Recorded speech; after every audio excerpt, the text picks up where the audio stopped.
Sherwin-Williams starting lineup tonight for the Florida Marlins, managed by Renee Latchman. Chuck Carr leads off and plays center field. Brett Barbary, the second baseman, bats second. Jeff Conine will be in left field. He'll hit third. Orestes Destrade is the first baseman, bats fourth. Benito Santiago catches. He'll hit fifth. Dave Magadan, the third baseman. Junior Felix in right field. Walt Weiss, the shortstop. And on the mound, the left-hander Chris Hammond.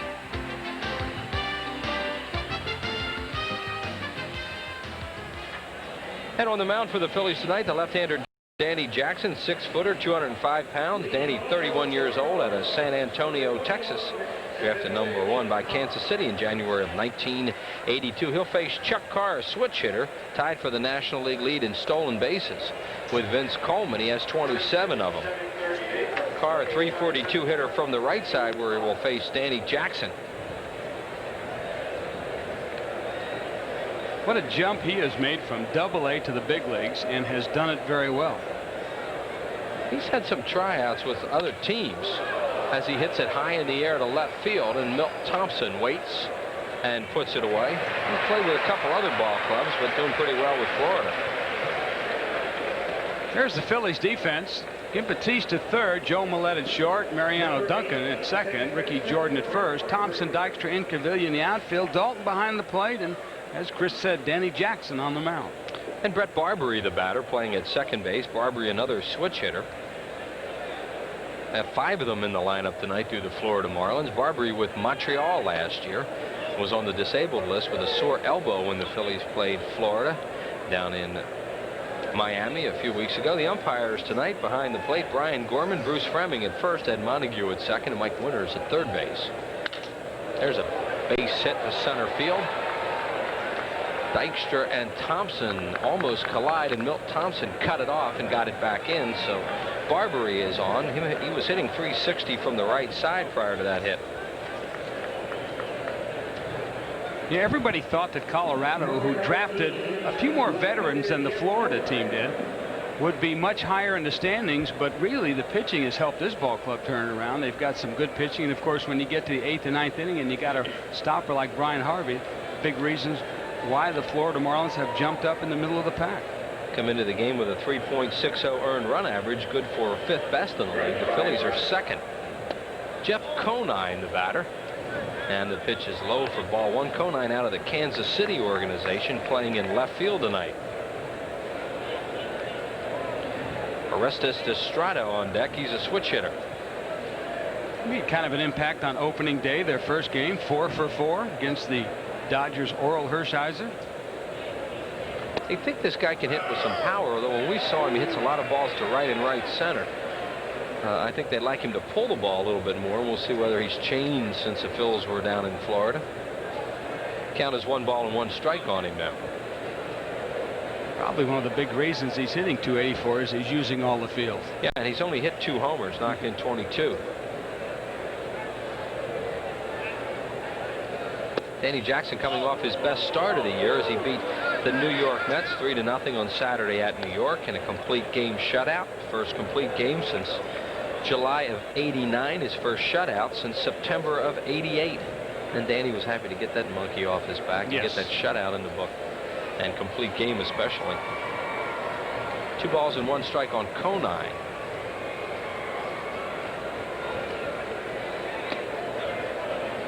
And it's 3-1. Brian Gorman will give Darren Dalton a new baseball. Florida will run, although Barbary's just 2 stolen bases in 4 attempts, but they do run, and they do hit and run quite a bit. I would think this would be a good hit and run combination right here, Chris, with Barbary. Like you said, he's only got 2 stolen bases, really not fleet of foot, but Conine likes to hit the ball, as you said, the other way, so put the bat on the ball and get something going. And he does foul it off the end of the bat right side. Count 3 balls and 2 strikes. Now really a good time to run. We'll see what they do. If you're a line drive hitter, this is the best way to hit Danny Jackson. With that sinking fastball that he tries to keep away from right-handers, then he comes down in with a slider. You got to go with him a little bit. If you got the pitch out over the plate, no sense trying to pull that sinker. If you're a right-hand batter, you're just going to hit the ball on the ground of the shortstop. Barbary with a fair lead off first, 3-2 to Conine. He does go, and it is low, ball 4. So the Marlins have 2 on here in the first inning with just 1 out. And that'll bring up Orestes Destrada, switch hitter, 250 right-handed, 255 from the left side. This guy played in Japan for a couple of years, and they were hoping to catch a little Cecil Fielder luck in a bottle and bring him back from Japan. So far, he's hit 5 homers, knocked in 31. It's been hot lately. When the Phillies saw them, he was not swinging the bat very well. If you look at his numbers in Japan, you'd think he was all hero over there. Yeah, well, that's why they brought him back here. Open stance. And Jackson misses low. The on-deck batter is familiar to Phillies fans. Benito Santiago with San Diego for a number of years. This guy's 6'4", 230, 235. Talked about his home runs in Japan. He played for the Cebu Lions. In 1989, he hit 32, then 42, then 39, then 41. So they loved him over there. Fouled away. In the last 3 years, and from 90 to 92, he was the home run champion. Here is Santiago waiting on deck. Santiago very unhappy at San Diego last year, wanted out, and the Padres accommodated him, as they're doing a lot of their players right now. And especially after that article in the paper today about Gary Sheffield, they may be unloading a few more. 1 ball and 1 strike. Sheffield spent the night in jail in Houston the other night. You know, that town has a reputation, that the police department does anyway, for being tough on athletes. I think it was chronicled in the paper today. They've had several incidences where players, not only from baseball but from all sports, have had run-ins with the police department late at night at either a local establishment, a restaurant, as Sheffield was. He was at an IHOP. Fly ball right field. Incaviglia out there tonight, coming hard, and he can't get there, and it gets by him, and it's a lot of trouble. 1 run scores. Barbary is being waved around. Destrada's going to get all the way to third, and they lead it 2-0 to the Marlins. Incaviglia got a late break on that ball, and then it bounced past him. And they'll score it a triple on a ball that should have been caught. Like you said, it was a late break. You can see Incaviglia come in. Then he tries to dive for it, and he's about 6 inches short. Unfortunately, there's nobody behind him. Duncan has to go all the way for the ball down the right field corner with that easily. Estrada goes to third base, and quickly the Marlins have 2 runs. Incaviglia's been playing a lot of left field, with Chamberlain playing right and Eisenreich playing right, and he just didn't pick the ball up right away and did not break on it. So the Phillies down 2-0 quickly here to Florida, as Benito Santiago will bat with 5 homers and 26 runs batted. Phillies up at the corners, back in the middle. Well, Jackson with a shutout his last time up, now down 2-0. Swings through a good fastball. That's a tough way to give up a couple of runs. So we see the defense for the Phillies right there, with Duncan playing on the line back. Santiago, a lifetime 286 hitter off Jackson with a run batted in. And he's ahead of him 0-2. Benito has some very stylish batting gloves on. Teal blue colors of the Florida Marlins. Let me tell you, that whole outfit is kind of stylish with that teal color. Look at those wristbands. He's always been cool. High tops, earring. Remember the wristbands that used to have the player's picture on them?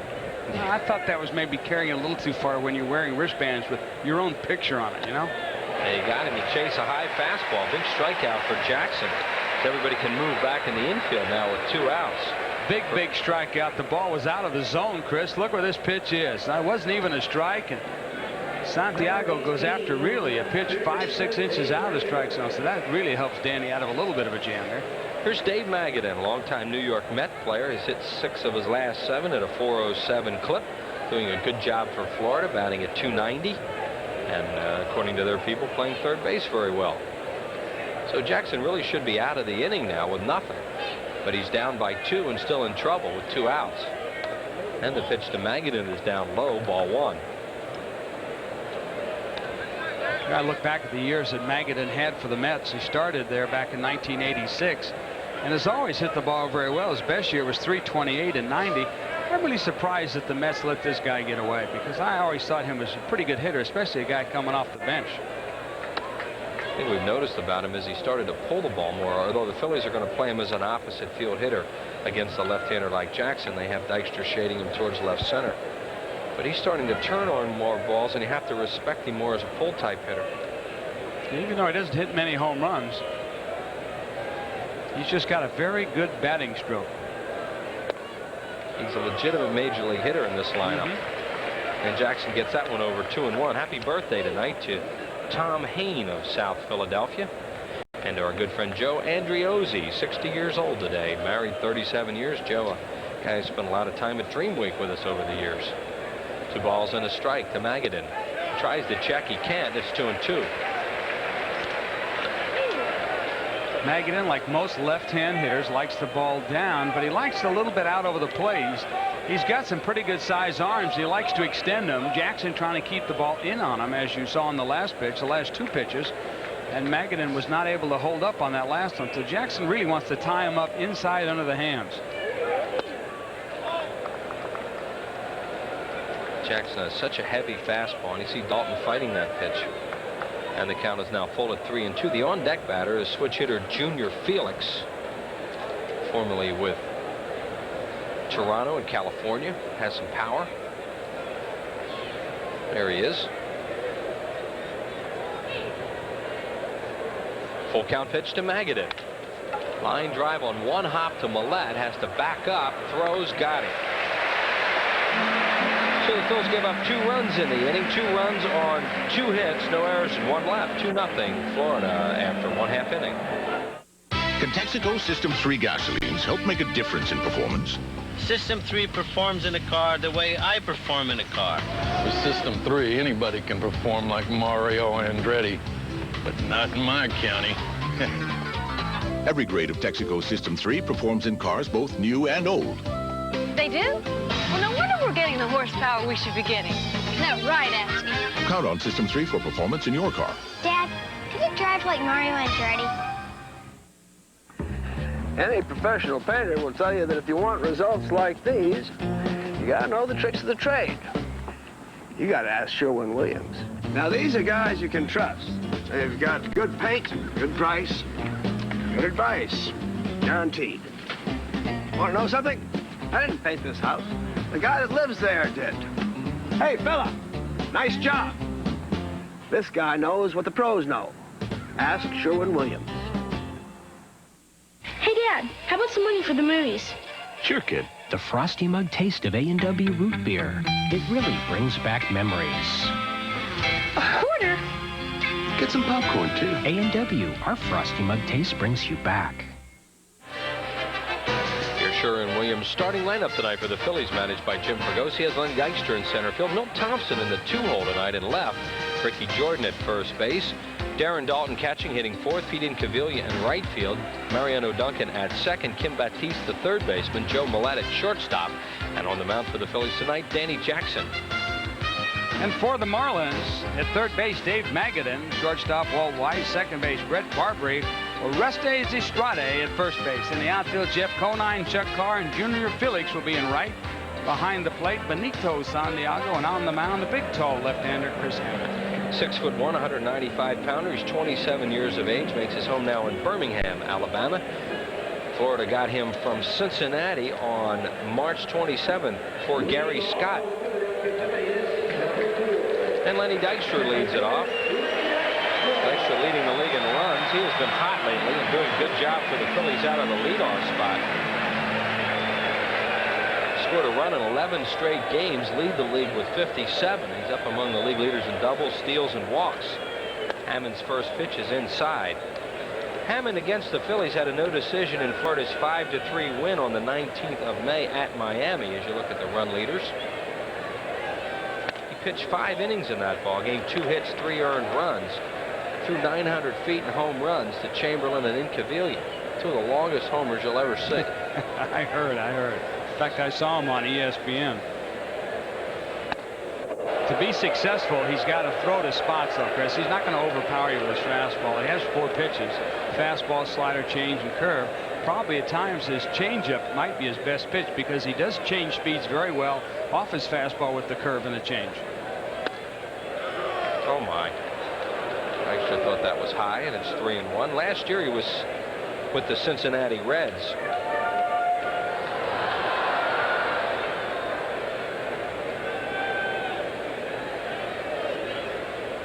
And now he walks Dykstra. So Dykstra continues to get on base. Last night he hits a home run in the 9th with 2 outs to tie it. And other times when you need a walk, Dykstra doing that as well as anybody in the league. And here's Thompson in the 2-hole. Phillies with a bunch of injuries. Jim Fregosi going to play Milt Thompson batting second tonight.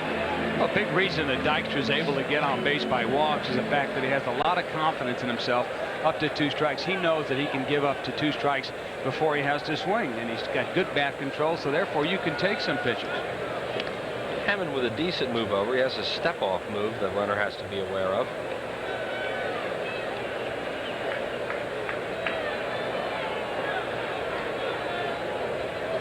Thompson with a little bit more of an open stance against the left-hand pitcher. Strike on the inside corner. Chris Hammond has won 4 straight in 6 out of his last 7 decisions. As you look at Dykstra's percentage, 18 out of 22. So Chris Hammond comes into the game tonight, a hot pitcher for Florida. Thompson with a fly ball to center. Carr got a good jump and runs it down 1 away. Carr can run the ball down in the outfield as he showed there. Yes, he can. What a difference speed makes in the outfield. Of course, he's got a very good number on his back. That might have something to do with it. Number 21. Little pun on that, folks, if you remember. But Carr, as you can see, very fleet of foot, very fast, and has great instincts. I talked to some of the coaches on the Marlins, one in particularly, Veda Pinson, a pretty good outfielder, and he told me a big reason that Carr gets a good jump on the ball is because he's moving around out there all the time. He really watches the ball come off the bat. Ricky Jordan getting a start tonight and a move over to first. Kruk has a little bit of a sore shoulder. Jim Fregosi giving him a night off, at least at the beginning of the game, against a left-hander Hammond. Ricky's hitting 22 out of his last 25 starts at a .422 clip. Hammond moves over there again. Well, it's nice to have the luxury that you have a Ricky Jordan to fill in for John Kruk. Not too many teams that can afford to put a guy like Ricky Jordan on the bench, but because the Phillies are so deep in that department, Jim Fregosi is able to make those moves and not really worry about too much sleep over it. There's that step-off move. The Phillies had that on the scouting report tonight from Hank King to be aware of.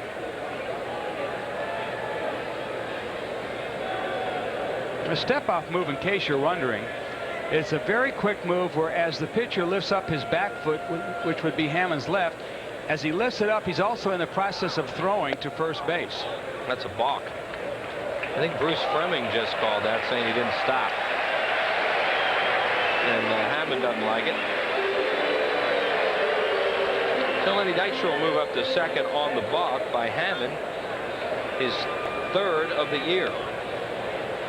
I hate that call. I don't care. It's a very tough call, and you're right. You know, the umpires sometimes they go one way with it or the other, but the idea behind the balk is when the base runner's on, the pitcher has to come to somewhere in his windup a stop for at least a second. And it looked at that time Hammond just went all the way, never stopped. Jordan on the changeup in the appeal to Fleming at first. He says no, and that was the first pitch delivered to Ricky. 1-0. That's a changeup Jay was talking about. Probably Hammond's best pitch, yes, especially to right-handed batters. Talked to 3 or 4 different people, including the scouts, and they say he uses it very well because he has to spot his fastball. He basically goes in and out with the fastball, then relies on a little tight slider. Great play by Magadan. Gets up and throws and got him. Wow, that was nice. The Florida Marlins have made 2 outstanding defensive plays in this inning, and there are 2 outs. Magadan really not known for his defensive play. We'll show it to you one more time. Jordan right on the money with this one. And you can see Magadan fully extended, goes down on the turf, and then gets up quickly and makes one quick short step. Doesn't take a lot of time, and that's the only reason he got Jordan, because had he taken that extra step, Jordan would have beat it out. So that was a great play by Magadan. Darren Dalton, the batter, second in the league in runs batted in with those 53. Has 2 career hits off Hammond, and they're both homers.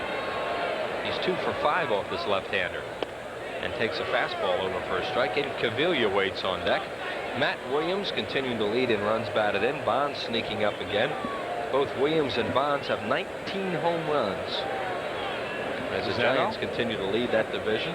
Yeah, everybody thought that the Giants pitching would falter at this time, but I'll tell you what, if the Giants pitching does falter, they end up winning the game 8-5.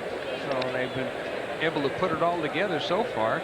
If they don't have the pitching, they get the hitting, and if they get the pitching, they don't need the hitting. Matt Williams hit his 20th home run this afternoon, we're told, as they won 5-1 at Cincinnati. 20 home runs before All-Star break. In the hole for a base hit. Dykstra being waved around. Felix's throw will be late, and Dykstra scores, and it's a 2-1 ball game in favor of Florida's Darren Dalton delivers a 2-out hit, and his 54th run batted in. Larry Boa did a good job there because Junior Felix has a very good arm.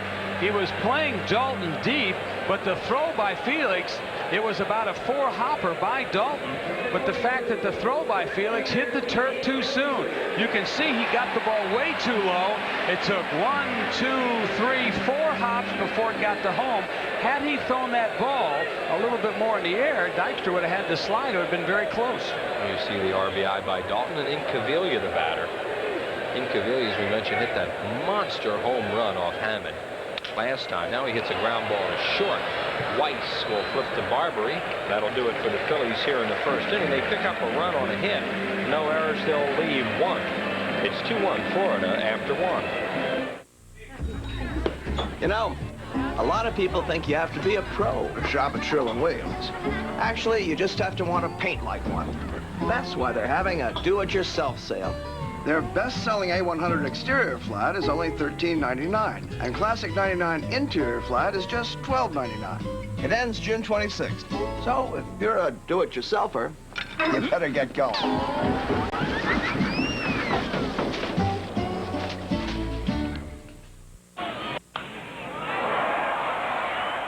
Hi, I'm Mickey Morandini of the Phillies.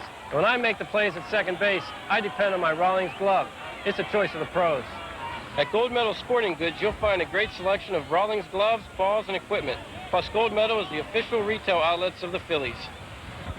So team up with Rawlings and me at any one of the Gold Medal Sporting Goods stores in the Delaware Valley, where you'll find the best service, selection, and prices around.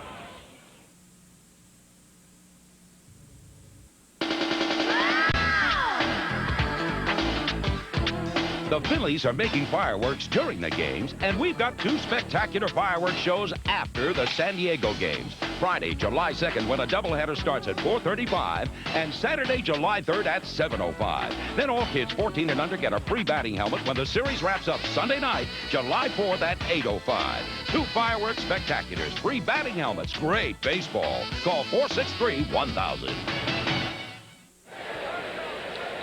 Well, here we are in the League Championship Series. Jerry Royce on the mound, and I think he knew it was gone. Sarge, did you get all that one? You know, believe it or not, he got in on me just a little bit. I like it. I like it. Why'd you turn around after you hit that? Oh, God. You know, it's... I do that on... actually, on that particular play, I really remember now, I hit Steve Yeager with the bat on the bat swing, and I asked him, was he all right? And he said to me, hey, get out of here. And I said, okay. This is Gary Matthews has joined us, the Upper Deck Heroes of Baseball game here tomorrow night. The 83 Ball Club will be back, and it's hard to not think of that 83 Ball Club and think of guys like Gary Matthews. Welcome to town, Sarge. Hey, thank you very much. This is kind of deja vu for me, being back here. Hey, 10 years from... well, guess what? Yeager will be behind the plate again, so you can ask him one more time. This is Junior Felix will lead it off. Felix is switch hitter, batting .250 right-handed, .221 from the left side with 7 homers and 21 runs batted in. Been paying any attention to this club, Sarge? Been watching them in the papers? Well, I've been following them. Actually, I talked... There's a nice catch out there. That guy did make a great catch. Yep. He really did. Yeah, I talk with John Vukovich every single spring, and he always tells me, well, this is the Phillies year, and he's been doing it for the last 5 years. So I do watch them quite a bit, and I follow them. You can't help but to follow clubs that you played for. San Francisco Giants, I'm following them, and again with Dusty Baker, and yeah, Dusty hasn't playing well, or Barry Bonds hasn't playing well. I guess that $43 million didn't disturb him much, did it? Well, you know he has that in Sports Illustrated. There's your buddy. John's, he's happy again. Yeah, the Mad Russian. A lot of people don't think he has any teeth because they've never seen him. Well, he doesn't smile. He's a serious coach. He loves to win, let's face it. 2 balls and 2 strikes to Felix. Swing and a miss. Struck him out. Strikeout number 2 for Danny Jackson. 1 out here in the 2nd inning. There's the pitch. We'll show you a little bit of an off-speed pitch, probably a slider down and in. Jackson has a great slider at times, but this one was on the backdoor part of the plate. When you face left-hand hitters, you're looking for one in particular pitch? Well, depending on the situation and knowing your pitcher, if the guy has 2 pitches, fastball, slider, you're looking for it. A guy like Randy Jones or Tudor, something like that. Well, Tudor, who throws off-speed pitches. You don't want to look for the fastball. You want to more or less look for off-speed pitch, kind of get on top of the plate, make the guy jam you is what I tried to do. This is Walt Weiss, who spent a lot of time with the Oakland Athletics. He's a good player. He was off injured with Oakland. It's kind of set him back, but he's doing a good job with Florida. You saw his overall average at .313. He's a .227 right-handed hitter, .325 from the left side. Has been rumored coming to the Phillies in deals. Nothing has materialized. Did you find yourself guessing a lot with pitchers when you played on the pitches that they threw? Well, I guessed the majority of the time. I also was a situation hitter. I looked at different zones, but a lot of times I like to see my teammates over there on second base to let me know whether or not it's going to be fastball or slider. You know, I find that a little different now. I don't see the situation hitting as much as it seems like when we played, where, you know, the situation depicts which way you're going to hit the ball. Some of these guys look like they're just going for numbers and stats and swing from as hard as they can. No, well, no doubt. So be it. That get them over, get them in is history. Fouled away. Good teams still do it, though. Teams that win, I think. And you watch this team enough. The Phillies hit the ball to second base when they have to. They've been hitting the fly ball when they have to this year. I think arbitration's done that, though. Well, arbitration. I think, Chris, when a team's in first place, they'll do the little things. Right. Teams in 4th, 5th place, the guys are looking for stats to try and make that big money. So 2-2 to Weiss, and it misses down low. Gary, we understand you're involved a lot in amateur baseball right now. What have you been doing with that? Well, actually, we're having a tournament in Brentwood, or it's going to be in Michigan on the 27th, and Weiss with a hard ground ball to short. Millette gobbles it up, throws him out. And we're flying in 100 kids across the country. Wow. To play in this All-Star game. ESPN is actually going to do our last game, and actually we're trying to get Jay to do the sportscasting for that particular game. I don't know if he's on board to actually do that right now, but Buddy Bell's son actually made the team, and he's going to be there. Babe Ruth, that is really strong here in the Philadelphia area. Unfortunately, there wasn't a kid in Philadelphia that actually made the team. Chris Hammond, the batter, as you saw by the numbers, a good hitting pitcher. He has a triple off the Phillies this year. He's also homered. When are the dates of these games? Well, the first game is going to be starting on the 24th of June. Right. And it's going to go until the 27th. Great sponsors. Oh, that helps. Great sponsors we have. Kellogg's are one of the sponsors. USA Today, Coca-Cola, Gatorade. So this is something annually we're going to be doing for kids 16 to 18 years old. Oh, that's great, Gary. That's great. Hammond pops it up. Gary Matthews is going to stay with us through the bottom of the 2nd as Duncan waits and squeezes it. And that'll do it here in the 2nd inning. No runs, no hits, no errors, and nobody left on base. 2 an inning and a half. 2-1. Florida leads it. When you move into a new house, little things are going to come up. Unexpected things. Things the previous owner forgot to mention. So to make your new house a home, turn to the book with more choices. It can even help if you want to get out of the house for a while. But you'll learn Bella Pennsylvania Yellow Pages. 9 out of 10 use it. No other book can match it. A Bella Panting Company. Budweiser and the Phillies are celebrating the 4th of July holiday weekend with the Bud Summer Baseball Bash. It's a special tent party outside Veterans Stadium on Monday, July 5th before the Phillies-Dodgers game. Right now, be the 17th caller to 1-800-432-1745 and win 4 tickets to the party and the game. You'll join us for food, music, and surprises, and then watch the Phillies play the Dodgers. It's the Bud Summer Baseball Bash with Budweiser and the Bills. So bring on the Dodgers and bring on the Bud. When good just isn't good enough. Hey, I feel my car runs better on premium, and I have other things to worry about. You don't take any chances, do you? I figure if I put the best in, I'll get the best out. So when good just isn't good enough for you, experience our best. Fly with the new superpower, Citgo. It's a big league-looking batting helmet, free for kids 14 and under when the Phillies play the Padres, Sunday, July 4th at 8:05. Celebrate July 4th at a Phillies game and get a batting helmet free. Call 46. Hey, Dream Week's coming up. Call 938-1200. What a great time that is in Clearwater, Florida, and the roster spots are filling up rapidly. Both these guys here in the booth with me, Jay Johnstone and Gary Matthews, have been participants at Dream Week. Had a good time. I did. My first time. I loved it. So did Sarge. I had a great time.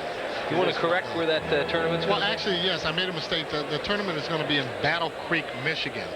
This is a facility they put about $4 million in. Great facility. That's kind of like home of Rice Krispies, isn't it? Actually, actually it is, too. Popping, yeah. Duncan, the batter. Before we let Gary go after this half inning, you are representing the Upper Deck Heroes of Baseball game for a good charity. Absolutely. I am the spokesperson for the Upper Deck game here in Philadelphia. And we're looking forward to it. Well, yeah, we are looking forward to it. And as we know, really without Upper Deck, we really couldn't put this on. And they donate $10,000 for all the games for a lot of the players that are on hard luck and personnel. I think that's terrific. They play, 26 games? They play 26 ball games all around the country. I think the only 2 teams that won't have a game would be Chicago and Pittsburgh. So really? Exactly. Pittsburgh. Oh, exactly. I knew Chicago decided against having one, which I was really surprised, but I didn't realize Pittsburgh did it too. Duncan to right center, coming on the right fielder Felix. He's there and makes the play, 1 away. Well, it will be at 6 o'clock on Saturday night. The 83 club will be back. We're going to televise it right here on Prism. And Gary will be playing in that game. Jay, you'll be playing for the loyal opposition. Yes, Larry Bowe and I will be on the opposition, and I'll probably have to come right up to do the game in my uni, so you better bring some right guards, pal. Who's the uni going to have on? What do you think? Bowe and I are going to wear the Phillies uni. We're just going to be on different squads. Perfect. You looking forward to this game, Sarge? They're fun, aren't they? They are fun, and the reunion with some of the guys I haven't really seen since 1983. It'll be fun to really see them and see some of the pot bellies, see some of the ball heads, see what some of the guys are doing with their lives. Baptiste hits it hard. Another good play. This one by Weiss, and he got him. They have made 3 outstanding defensive plays. 2 down. Wow, oh wow. All Weiss did on that was just turn and use the turf. What a play. No wonder the Phillies are trying to get this kid. Well, he had a lot of good years over there. A lot of the shortstop these days are bouncing that ball. Well, take advantage of it, right? They got to take advantage of this turf. Like you said, watch it here. Now, it doesn't have to have a strong arm. Look, he'll just use the turf.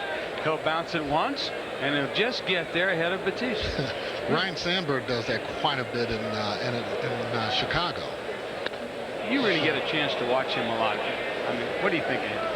No doubt. He's, and I haven't seen the second basemen in the American League, but the ones that I played with and been around by far, he's the best second baseman I've ever been affiliated with. Well, that beats it to short. Weiss throws on the run. Got him, Gary. Thanks a lot, and we will look forward to seeing you on Saturday night. Okay, thank you, Chris, and thanks for having me. Jay, always a pleasure. I'll see you Saturday, buddy. No runs, no hits, no errors, and nobody left. We're through 2, and Florida leads 2-1. Then that Upper Deck Heroes game at 6 o'clock. Come on out early on Saturday, and then Cap Day for men on Sunday. Then those Atlanta Braves come to town Monday, Tuesday, and a business person special on Wednesday. That's our second of the year. Just call 463-1000 for tickets. Chuck Carr hit a fly ball to left field his first time up. Carr's a guy you want to keep off the bases because he can fly. And the pitch from Jackson's outside. Danny hasn't walked anybody. He struck out 2. He's given up 2 runs, but a ball misjudged by Incaviglia in right field. allowed those two to score. Phillies scoring a run in the first, manufactured once again by Lenny Dykstra. Carr fouls it off Darren Dalton in the count 1-2.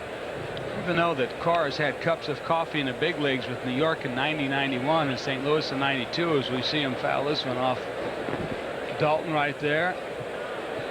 That hurts, I can tell you that, because Dalton's not a guy that takes to injury and lets it bother him. But when you see him wince like that, you know it caught him pretty good. You can still see from the black eye he had the contusions around that right eye. Ground ball hit the second base where Mariano Duncan's playing tonight. Look how quick Carr gets down the line, and he got him one away. Like you said, you do want to keep this kid off the base pass, because the one thing that I've noticed in him and talking with some other players too is the fact that he does have a pretty good batting eye. How about these two guys were coaches, huh? Yeah, been around. Veda Pinson there on your left. Cookie Rojas coaches third base. Cookie, I'm kind of surprised to see him on the field, Chris, because I was on the assumption he was going to take a job in management under the new owner, and the next thing I know he was on the field, so they must have really convinced him to go down there. He was advancing for them last year, as Bob Gephardt and others were for Colorado, and you saw Cookie a lot looking for personnel. Cookie spent a few years with us at Dream Week too. Yes. Great guy and a very popular player in this town. Veda Pinson, one of the best players never to make the Hall of Fame, that's for sure. That should be rectified somewhere down the road, I think, don't you? 20 guy with 2,700 hits. Hall of Fame, absolutely. Barbary, the batter, he singled and scored in the first inning. Barbary, a switch hitter, as was Chuck Carr. I'd like to send birthday wishes along tonight to Mrs. Shirley Adams of Riegelsville, Pennsylvania. That comes from her sister Peg from Milford, New Jersey. Both great Phillies fans. Been watching the ball game tonight, and we certainly do appreciate that. Baptiste is going to have to get it on the hop, throw on the run, got him. Nice play, Kim Baptiste, 2 down. He has stopped hitting. He hasn't swung the bat real well the last couple games, but he continues to play well defensively, trying to replace Dave Hollins, which is impossible. Jackson's breaking ball right down and in, got him to hit the ball on the ground. Baptiste has to take 3 extra steps, but then he threw a bullet over there that kind of caught Ricky Jordan by surprise. He just really let it fly. Look at this. Jordan just has to double pump a little bit just to get out of the way of that throw. And Jeff Conine, the batter, he walked and scored the other Florida run in the first inning. And the pitch to him is low. Some of your young old-timers remember out there Cookie Rojas, 5-time All-Star, but also he was an All-Star here when he played for the Phillies for 1 year. Terrific player, Cookie. Beaten foul third base side. And his real name is Octavio. Javio? Octavio. Octavio. Well, I guess you could call me Cookie, too. He's a native of Cuba, as is the guy on deck, Orestes Estrade.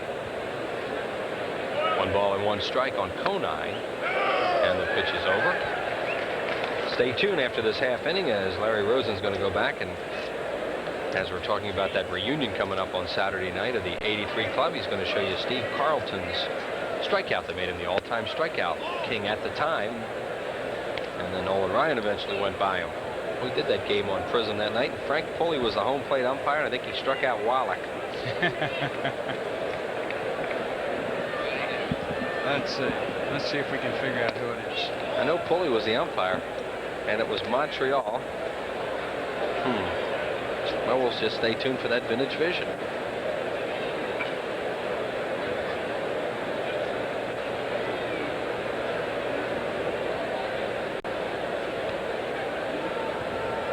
Oh, that's right. He passed. It was St. Louis that he passed it.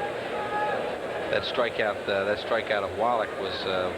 He passed Walter Johnson with that one. Not a bad name there either. I think it was Milt Thompson he got. Here's the pitch to Conine, and he misses down low, so Danny Jackson issues his first walk of the ball game. Stay tuned for Larry's second walk, both to Conine. Stay tuned for Larry Rosen's always interesting features on those We's Remembered from that 83 Club. Jackson didn't miss that pitch by much with the count for 2. He was going for the strikeout. He tried to paint the black on the outside corner and probably missed it by about 1.5 inches. Here's Destrade, who had that triple to right that Incaviglia didn't charge. He misjudged it and got by him, and 2 runs scored. And Florida leads it 2-1 in the 3rd inning. Phillies play Destrade a little bit towards left field. Dykstra maybe 3 steps towards the left field side. Incability kind of straight away and right. I haven't seen this kid hit very much, Chris. Has he got power to the alleys? It looks like he's quicker left-handed. I mean, so far in the swings that I've seen him take today, everything is towards the right field side, like Jackson is really throwing the ball by him. Jackson jammed him his first time up when he hit that fly ball to right. Destrade has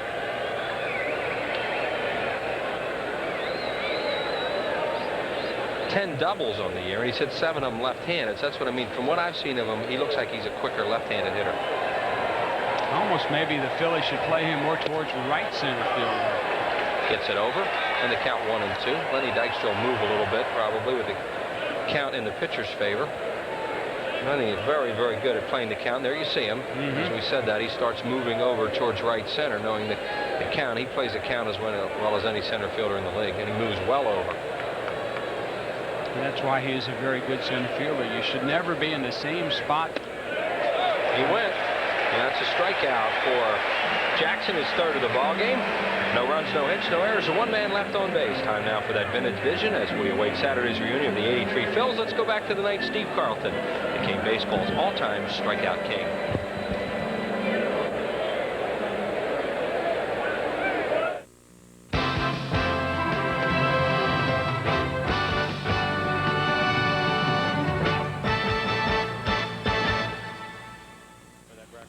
Let's go back to a June night, 1983, when Steve Carlton made history but was outdueled by a Cardinal. The evening began in auspicious fashion as George Hendrick bombed a Carlton pitch for a 2-0 lead for St. Louis. But the fans had come to see Lefty pass Nolan Ryan for #1 on the all-time strikeout list. He tied it on a slider. He got it on a slider, and Steve Carlton has recorded number 3,521. Then Mike Schmidt would cut the lead to 2-1 with his 11th home run of the season. And Carlton would take center stage. Struck him out. Number 3,522 for Steve Carlton. He has surpassed Nolan Ryan as the all-time Major League strikeout king. Fans giving him a standing ovation. However, Bob Force would finish with a 2-hitter, a 2-1 win. Carlton got the record, but not the victory. Bob Force finishes a very strong effort. He winds up. It's the 10th reunion of the 1983 champion. Tusick, Tony Perez, Al Holland, Charles Hudson, Marty Bystrom, Larry Christensen, and Paul Owens will be the manager for the Phillies Saturday. Danny Jackson, the batter. Numbers on Danny. Struck out 4 times in his last game in that complete game shutout. Looking forward to that on Saturday night. We're going to be doing some interviews down in the field. Larry Rosen will be up here in the broadcast booth doing a little play-by-play action. So we'll have that for you beginning at 6 o'clock. Throwing him a changeup, which is kind of dirty. Got him out front a little. Just a tad. Just a tad. Here comes one of the guys that's going to be in that game Saturday night. Gary Maddox just entered the booth. No balls and 2 strikes now to Danny. That should be a pretty good outfield. Struck him out looking with a breaking ball. That is strikeout number 1 for Hammond. 1 away, and that'll bring up Dykstra. Got Gary Maddox, Gary Matthews, Bob Dernier, Yvonne Hayes, Cito Lascano. That's pretty good outfield, Wills. Joe Frenchie LaFay did a good job with the Phillies in '83. Sixto. Yeah, that was a good ball club. Obviously, went to the World Series. Had a great month of September. Larry Bowe was on the Cubs that year. Yes, we both were. I asked him if he wanted to wear a Cubbies uniform. He laughed. Happy birthday tonight to Maureen Batis, watching the ball game on Prism. As Lenny gets dusted a little bit here by Hammond. Lenny likes to crowd the plate a little bit. All Hammond wants to do is just kind of push him back, let him know that he still controls the game with the ball. And then he goes right back with the outside pitch. And it's 2-0. Dykstra walked and scored his first time up. He was balked to second by Hammond. Scored on a 2-out base hit by Darren Dalton for the Phillies run. And very patiently, it's 3-0. It's amazing. You see a pitcher pitch inside as Hammond did to Dykstra to lead off the bottom of the 3rd here. All of a sudden we look back at all the recent brawls in the game and things that are going on. It's just because the pitchers are trying to start to pitch back inside again. over for a strike. Hammond last lost a ball game on the 14th of May at St. Louis. But he's been on a pretty good roll. 3-1 to Dykstra. Strike 2 call. Florida losing 3 straight for the first time this year. First time they've been swept a series at Chicago, but they've still won 4 of 7 and 8 out of their last 12. And at one point it balled and passed a couple of teams. Jumped up into 4th spot. They come into play tonight in 5th place. And he walked him. Lenny Dykstra walks again. See how well Dykstra worked Hammond that time. He ran the count to 3-2. He took a pitch that was on the outside part of the plate, and he has to make Hammond throw strikes. He wants him to throw strikes. He wants a good pitch to hit. Hammond tried to nibble. That's his style of pitching. And with 3-2, he couldn't get it close. Dykstra picks up his 49th walk on the year.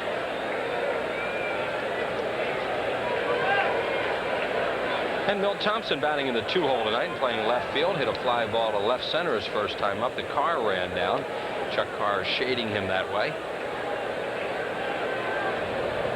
Jeff Conine in left, Carr in center, Junior Felix in right field, comprising the outfield for Rene Latchman's Marlins. He came very close to not stopping again then, and they got him last time on it. 1 ball and no strikes. Just got some brownies sent down to us from Kathy Strawn and Mary Binkley. They came down on one of those fishing poles. Here's Veda Pinson looking on. Happy birthday tonight to Steve Rose. Yeah, I've got a few of those myself, partner. Thanks for the brownies. We'll give them to Tony. He'll handle them over here. We've got a couple of happy birthdays, or actually happy anniversaries to Fred and Doris Wintermere from Ocean City. 49 years, huh? Yeah. 1 ball and 1 strike to Thompson as Hammond moves over. Happy birthday to Bob Clemenhagen, Southampton, PA, 44. And also get well wishes to Ronnie Dick at Glassboro, New Jersey. 1 out in the inning. Florida leads it 2-1. We're in the 3rd. Thompson takes it outside. In case you just tuned in, Kruk not playing tonight. Has a little bit of a sore shoulder with a left-hander going. Latchman goes through the signs. He is not starting the ball game. Wes Chamberlain placed on the disabled list today. Ruben Amaro recalled from Scranton Wilkes-Barre. The Phillies a little bit banged up for the first time this season. And Hammond misses high. In his last outing in 7 1/3 innings, he gave up 11 hits but walked just 2. He's already walked 2 tonight. And the count is 3-1. There's John Kruk, who loves to play. He doesn't like it when he's sitting around. It's funny seeing him with a clean uniform. It's still early. Still early. 3 balls and 1 strike now to Milt Thompson. The on-deck batter is Jordan.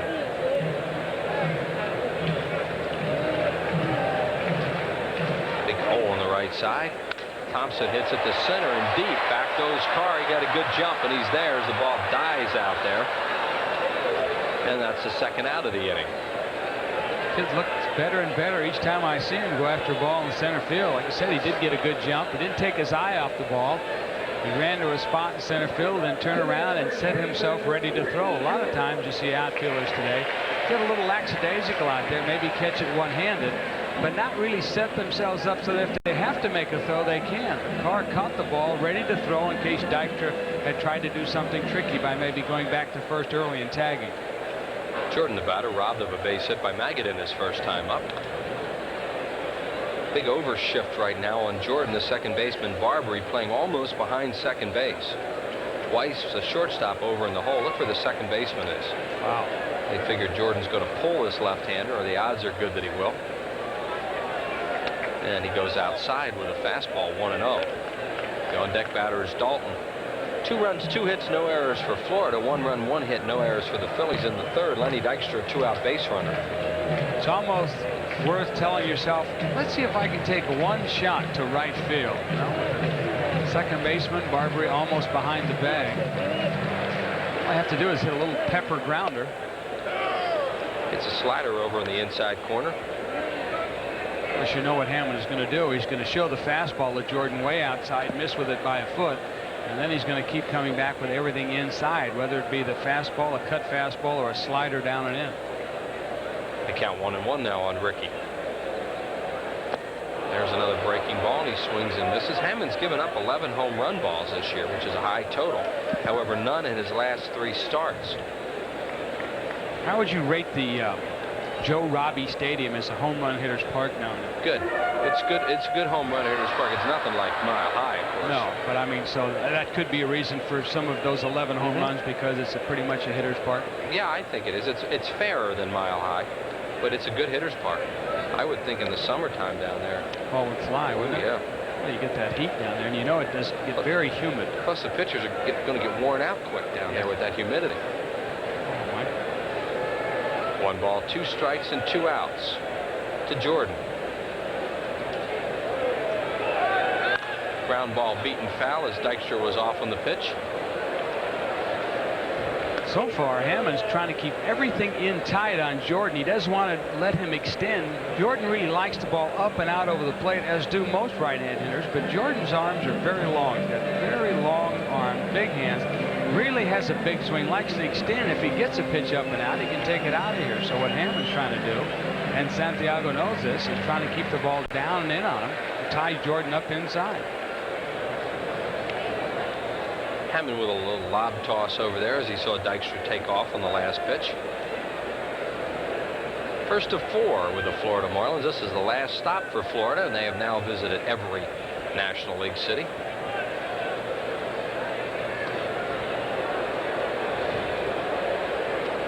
Hammond throwing over to first base quite a bit tonight. A lot. Really, Lenny's not taking much of a lead. I think he's just going to let Jordan swing away. Normally, if Lenny has an inclination to steal, you can see his front foot, which is his right one, way out on the green stuff, the turf.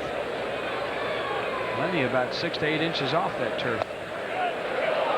Strike 3 call. Jordan can't believe it. He just stands there and takes a look at Brian Gorman. Strikeout number 2 for Hammond, both of them in the inning. No runs, no hits, no errors, and 1 left. We're through 3, and it's 2-1 Florida. It's a round world, genuine and true. It keeps on. Veteran Stadium, Chris Wheeler with Gary Maddox. We had your old buddy Gary Matthews in here a few innings ago. You looking forward to putting the uni back on? Yeah, old's right. I spent some time with Gary's wife while he was on over there. It's good talking about old times, seeing how his kids are doing now. It's amazing, Chris, how fast the time goes, and the next thing you know, you're playing an old-timers game, of which Gary was quick to point out that he hit a home run in his last at bat. And he wants to call it an Upper Deck Heroes game and not an old-timers game. He made a point. I did a radio interview with him before the game, and he wanted to stress that. Yeah, well, it looks like a duck. Santiago hits it to deep right field. Back goes Incaviglia at the wall. He can't get it. Santiago wasn't running, but he's still going to get to third. Santiago thought that was a home when he hit it, but the ball bounced back to the point where he was able to get to third anyway. Well, you knew Incaviglia had trouble on it as soon as he broke back. I think, you know, just on the first couple of plays I've seen out there, he's having a lot of trouble in right field. And he hasn't played out there much this year. Maybe that's what it is. No, I'm sure that has quite a bit to do with it. The ball just goes the other way off the bat. But you'll see right there, the Incaviglia, you see how he turns immediately to his right, but look where the ball ends up, way on the other side. And he stops, turns the other way, instead of completing his turn and getting back there in plenty of time. But that comes with playing a lot, and he has, and his defense been playing a lot in left field. So that's what injuries will do to you, and it's costing the Phillies in the form of some miscues and some runs out there tonight. Well, it's cost them 2 so far, and they're in trouble again for Magadan. And the pitch is outside, ball 1. You know, he probably would not have caught that ball in his defense because it was so high off the wall, but I think played correctly, he could at least have held him to second base. Yeah, because he thought it was a home run. Benito was in his trot. Well, and I think he thought that, well, because he hit it well, but the way Incaviglia broke on that ball, you know, he almost admitted immediately he didn't think he had a chance at it. So that's 2 triples in the game tonight for the Florida Ball Club. And that was the other one was hit in front of him where he tried to dive for it. Again, a late break. Again, I attribute it to not playing out there. Magadan with a base hit to center field. Santiago will walk home, and Florida leads leads it by a score of 3-1 here in the 4th inning on an RBI hit by Dave Magadan, his 29th of the year. Well, I know you have a tendency to take this Florida Marlins team pretty lightly, but they've been winning some ball games lately, and they feel pretty good about themselves. They were really feeling good going into Chicago, and then they got swept. They got in here last night. Phillies got into town about 4 o'clock this morning from Montreal. The interesting thing about Florida is they were the team that decided to go with youth. Colorado decided to go with teams that would with players in the draft that would make them more competitive, and it just turns out that this youth has really worked out well. Dave Dombrowski down in Florida has just done an excellent job. He has a reputation of being a good GM. Junior Felix nails it to deep center. Dykstra there, grabs it, one away. The other thing they did was they put a pitching staff together and a closer in Brian Harvey, and they become competitive because of that.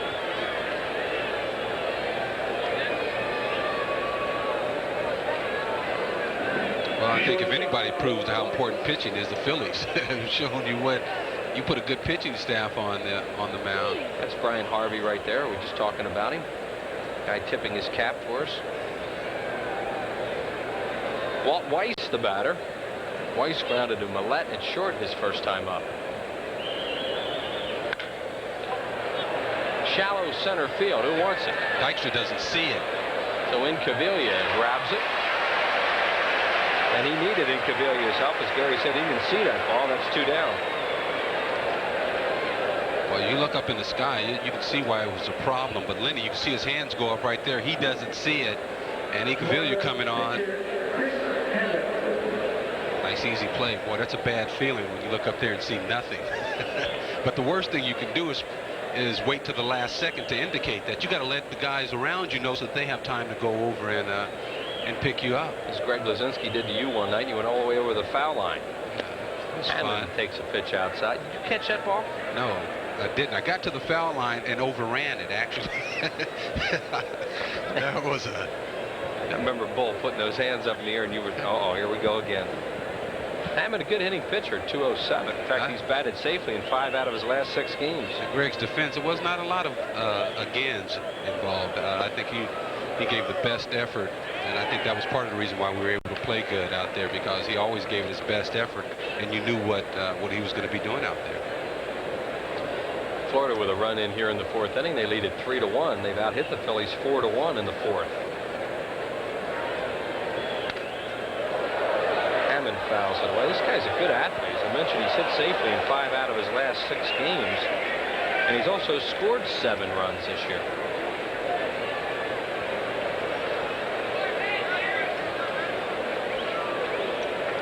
Chris Hammond, originally the property of Cincinnati.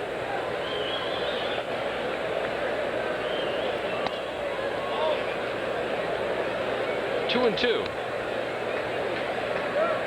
Phillies coming into play tonight, having lost 2 straight. They have not lost 3 games all year in a row. The Phillies have that mental hurdle to stay on top of now, so that they don't hurt themselves. You know, you get to hearing all sorts of things out there. One thing that I hear, if the Phillies go 500 the rest of the way, they will win X amount of games. Well, if you start thinking like that, the next thing you know, you'll be a 500 ball club, and you really have to concentrate on going out there one day at a time, focusing on the job at hand, and forgetting about the media, because they will be looking for things to write so that they can stay competitive at selling newspapers. You have to be able to really focus on the game at hand. Hammond spoils it, hits a wicked foul in the stands. Looks like everybody's okay. Boy, oh boy, that was nasty. Guy caught it.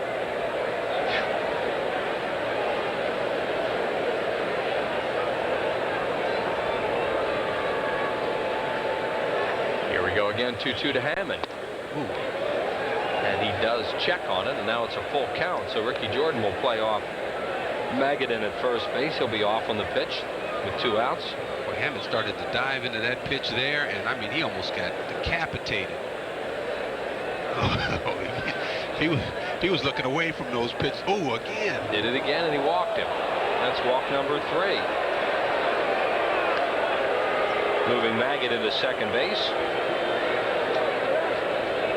And bringing up Chuck Carr 0 for 2, flied out and grounded out.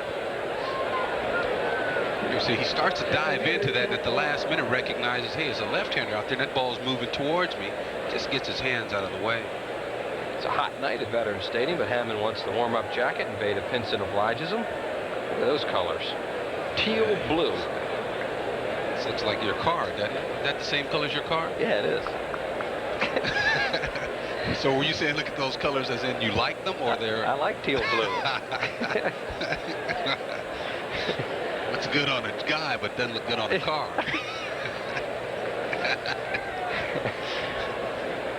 Carr, a switch hitter.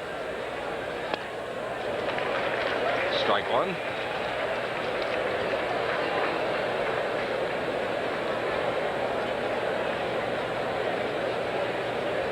This guy's been known to irritate the opposition early on. He is very expressive. No balls and 1 strike. Up the middle, and Duncan makes the play, throws to second. What a great play, Mariano Duncan. Teaming up with Millette to get Hammond at second and take a hit away from Chuck Carr, who's not happy. In the inning, 1 run on 2 hits, no errors, and 2 left. 3-1. Florida leads it as we go to the bottom of the 4th. Hi, I'm Dick Vermeil with a Blue Cross Blue Shield health tip. True or false? Taking 1 aspirin every other day may cut your risk of a heart attack. True. Studies have shown that for men over 50, 1 aspirin every other day can lower your risk of a heart attack by nearly half. Check with your doctor to make sure aspirin is safe for you. What's new at Mobile? Let's take a look. Introducing new Mobile Super Plus detergent gasoline. It still cleans fuel injectors and intake valves. Now it helps keep the very heart of your engine cleaner. Down here, the cylinders and pistons. So come down to the Big Red O and drive your engine clean with new Mobile Super Plus, the detergent gasoline.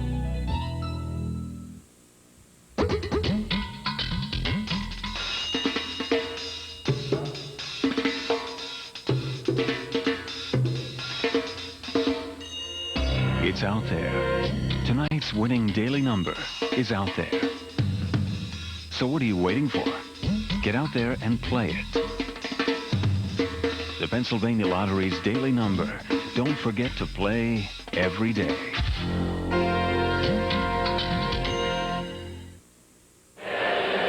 Well, now there's a brand new park season ticket plan for you. See the National League teams once after July 1st, 13 games in all, and you can pick 1 game from each of the remaining series. You get all the benefits of being a season ticket holder. Plus, you'll be the first on the list to pick your permanent seats for 1994. So don't miss out. Be a Phillies season ticket holder. Call the Phil sales office at 463-5000. There's a legend in this town. Good guy, Gene Hart. Very good guy. Oh, yeah. Oh, man, I remember 2 years ago, he brought up some memorabilia here for baseball back in the days that were just unbelievable. The scorecards, he had a big baseball fan. Gene loves the game of baseball. Of course, if there's a better hockey announcer, there can't be too many. No, I haven't heard. He's looking forward, talking to him the other day, he's really looking forward to the Flyers season coming up this year with Eric Lindros in his 2nd year. We wish them well. Here's Darren Dalton. Dalton got a base hit his first time up and knocked in a run.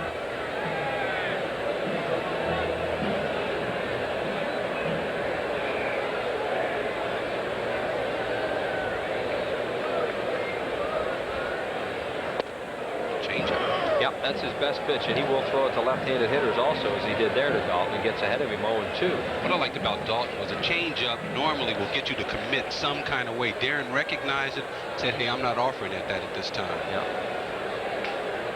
It's a strike, I'll give it to him. Best wishes tonight to Mike Dunn. Had some surgery, and we hope he gets well real soon. His daughter Renee works here, along with Joey and Franny down clubhouse and on the ground crew. I'd also like to congratulate Renee on her engagement to John Samara. Yeah, Renee told me she was getting married. Yep. Let's cut out those late hours at the ballpark now. Get home at a decent hour. When's she going to get married? Well, next year, it says. Did you say why is she going to get married? No, I said when. No, you did not. I did not. I said when. Here's the 2-2 to Dalton. Don't get me in trouble now. I'm looking down here at the wedding date. That's Well, you got in late last night, so you don't know what you're saying. Really. There's a young fan with a baseball. What time did you guys get in? We were going through customs around 3. Over at the airport, so it's home about 4:30. You think I missed that? No. Jammed. Another nice play. Barbary throws him out. Florida tonight are making outstanding defensive plays throughout their ball club. That's 4 of them. So Darren gets jammed a little bit, but I mean, they play him so deep that the angles they get, a lot of his balls almost get through. That was a good play right there, just to get to the ball and get something on the throw over to first base. If you're a big home run hitter and you hit the ball hard, they like to play back as deep as possible. So, you know, they really end up getting the balls deep in the hole and at different angles. So if you have some speed, you can get some infield hits. Magadan, Weiss, and Barbary have all made good plays in the infield. Incaviglia with a shot base hit. They were playing him up the middle with the second baseman, Barbary, kind of the same way they were playing Jordan. He just hit it right past him. You know, it happens a lot of times when guys are forced to play different positions. They really start to think about their outfield play and not carry on what they were doing at the plate. But Incaviglia is still in that zone hitting. And that's a clean base hit. Yeah, took a pitch that needed to be hit to right field and did exactly that. Happy 67th wedding anniversary tonight to Tom and Alice Robertson from Northfield, New Jersey. There you see the numbers on Hammond. 50 pitches. We are in the 4th inning. There's 1 out. And Duncan, the batter. Mariano hit a fly ball to right his first time up. On 1 hop, that's going to be a double play ball. Barbary steps on second, throws to first. That'll do it for the Phillies in the 4th. No runs, a hit, no errors, and nobody left on base. Through 4, 3-1 Florida. Bert sells balloons. Bob sells balloons. Bert sells wacky gifts. Bob. Dedication and a real sense of pride, and you're giving it your best. Proud to be your bud. Budweiser. Proud to be your bud. Proud to be your bud. Ooh, yeah. Proud to be your proud to be bud. While you're enjoying some of the comforts of home, remember, your home can give you lots of other comforts. Like a way to consolidate all your bills and loans. Mellon PSFS Home Equity Loans. And back at Veterans Stadium, Chris Wheeler with Gary Maddox. Jay Johnstone will be along in the 7th. And Brett Barbary, who just made a nice little short hop pickup on that humpback liner to end the inning with a double play, will lead it off. He is 1 for 2 tonight with a single and a run scored. By the way, I forgot to mention Lori Loughlin, who's also a member of the Dunn family. Lori working here for a long time. Sorry, Lori. There's a lot of you Dunns that have worked here over the years. Swing and a miss. Just had another proposal there, the guy with the Cincinnati cap. Told his name is Greg Regal. The next door neighbor of Frank DeVincentis, our director. I don't know what they're teaching him over there in that neighborhood. Had a lot of those engagements here this summer. Danny Jackson now with 75 total pitches, well ahead of the pace of his opposite number, Hammond. And the Phils trail 3-1. Off the end of the bat, Millette looked like he called Batiste off and threw him out 1 away. Either that or Batiste saw that he was circling around and would be able to charge the ball and get more on his throw. You know, they haven't been playing together there, so it really, you see Batiste pulls back. I think you're right, Chris. He kind of moved him off, said he had it. He had circled, got his momentum going towards first base and got something on the throw. That was a good observation. And Conine will bat as Joe Millette throws out the leadoff man, Barbary. Oh, that's right. You used to play shortstop. I forgot, man. I forgot you used to play shortstop. 2 walks tonight with a run scored. Pop up, right side. Back goes Duncan. 2 down. Gives us a chance to remind you to get those excuses ready. It's the second business person special of the season. Atlanta Braves are coming to town next week. They'll take on the Phillies at 12:35. That's Wednesday, June 23rd. So come on out. Call 463-1000 or stop by your local Ticketmaster location. During the last business person special, I had a friend with me. His name was Tim Burney. He's since had surgery, and I just want to wish him well. He's in the hospital, Graduate Hospital. And Tim, we're pulling for you and see you home soon. And don't forget your work in that business person special. We'll have it for you on Prism. That's right. That's you have to leave your office that day and come on down. Orestes Destrade, the batter. He blooped that triple in front of Incaviglia in the first inning and knocked in a couple of runs, struck out in the third. Heard a lot of good things about this guy. My first chance to see him play in person, but heard he swings a pretty nice bat. Switch hitter, spent quite a bit of time in Japan.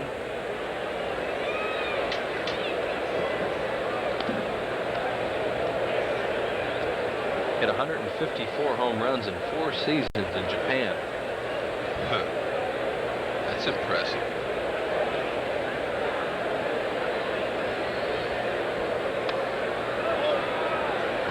Two balls and 1 strike. 2 outs and nobody on base. We are in the 5th. And the Florida Marlins lead it 3 runs, 4 hits, and no errors. So the Phillies 1 run, 2 hits, and no errors. Danny Jackson and Chris Hammond, a couple of left-handers. Tomorrow night, Ryan Bowen, a right-hander, and Ben Rivera for the Phillies. 3-1. Jackson's walked 3 and struck out 3. There is the logo of the Florida Marlins. They call these guys the Fish. I tell you, their colors, I mean, their jackets, everything is hot that they have. And back through the middle for a base hit as Destrade hits it hard. And that's hit number 5, surrendered by Danny Jackson, a 2-out base runner for Santiago.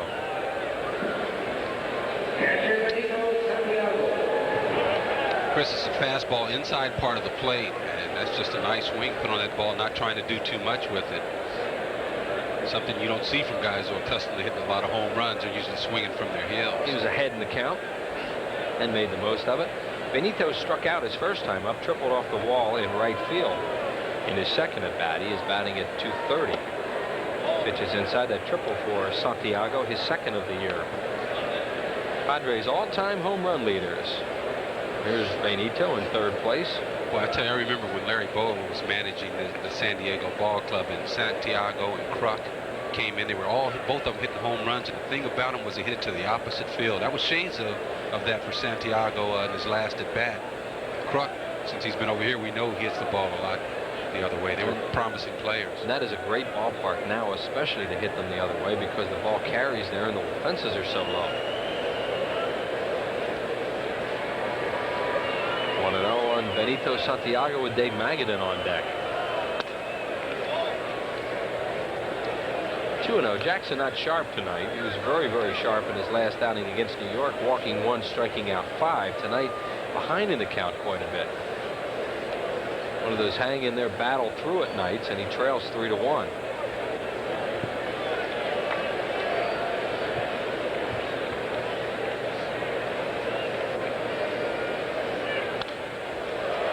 Got in on Santiago. He fouled it back. Benito Santiago out of Puerto Rico. National League All-Star catcher last year, although Darren Dalton probably should have been. Santiago was on the DL right prior to the All-Star game, came off in time to participate in the game. Doesn't appear we're going to have that problem this year. Not this year. Ripped the left foot foul and out of play. Darren Dalton will be elected this year to the All-Star team, and rightly so as a starting catcher. There's Darren.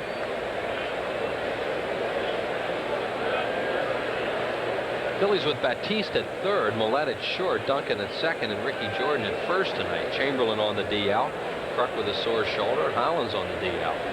You know, it doesn't seem that Jackson is as sharp as he normally is. I mean, he has an exploding fastball on the outside of the park that normally will break your bat off.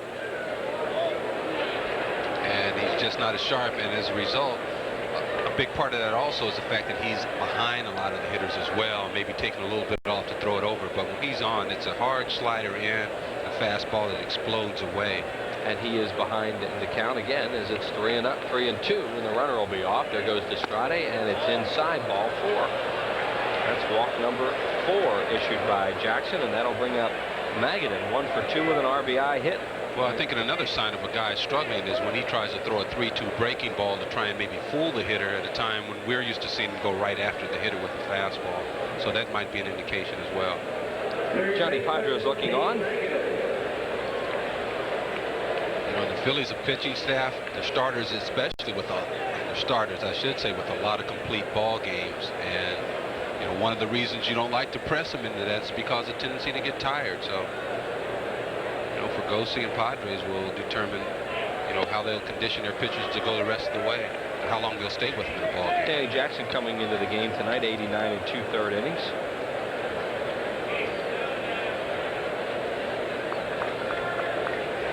The ball's on a strike on Magadan.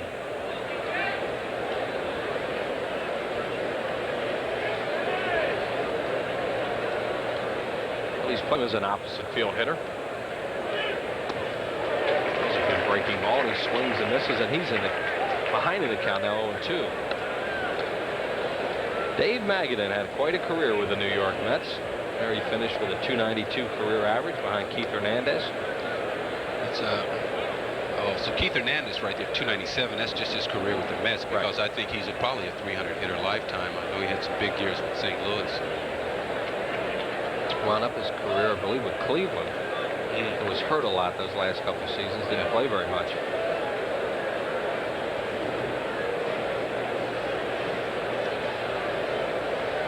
Estrade at second and Santiago at first with 2 outs and an 0-2 count on Magadan.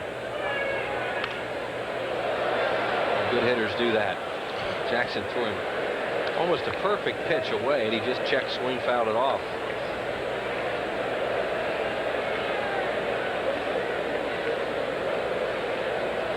You know, if he's trying to get him out with that breaking ball, we can expect to see him buzz him inside there just to straighten him up a little bit and get that diving out over the plate out of his mind. And Magadan loves to dive into the ball. He wants to hit it the other way.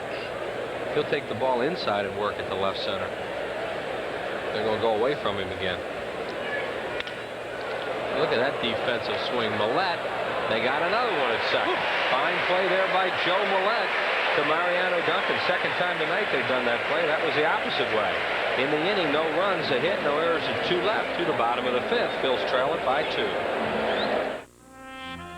In a game rich with traditions, Sherwin-Williams has created one of its own by preserving and protecting the national shrines of our national pastime.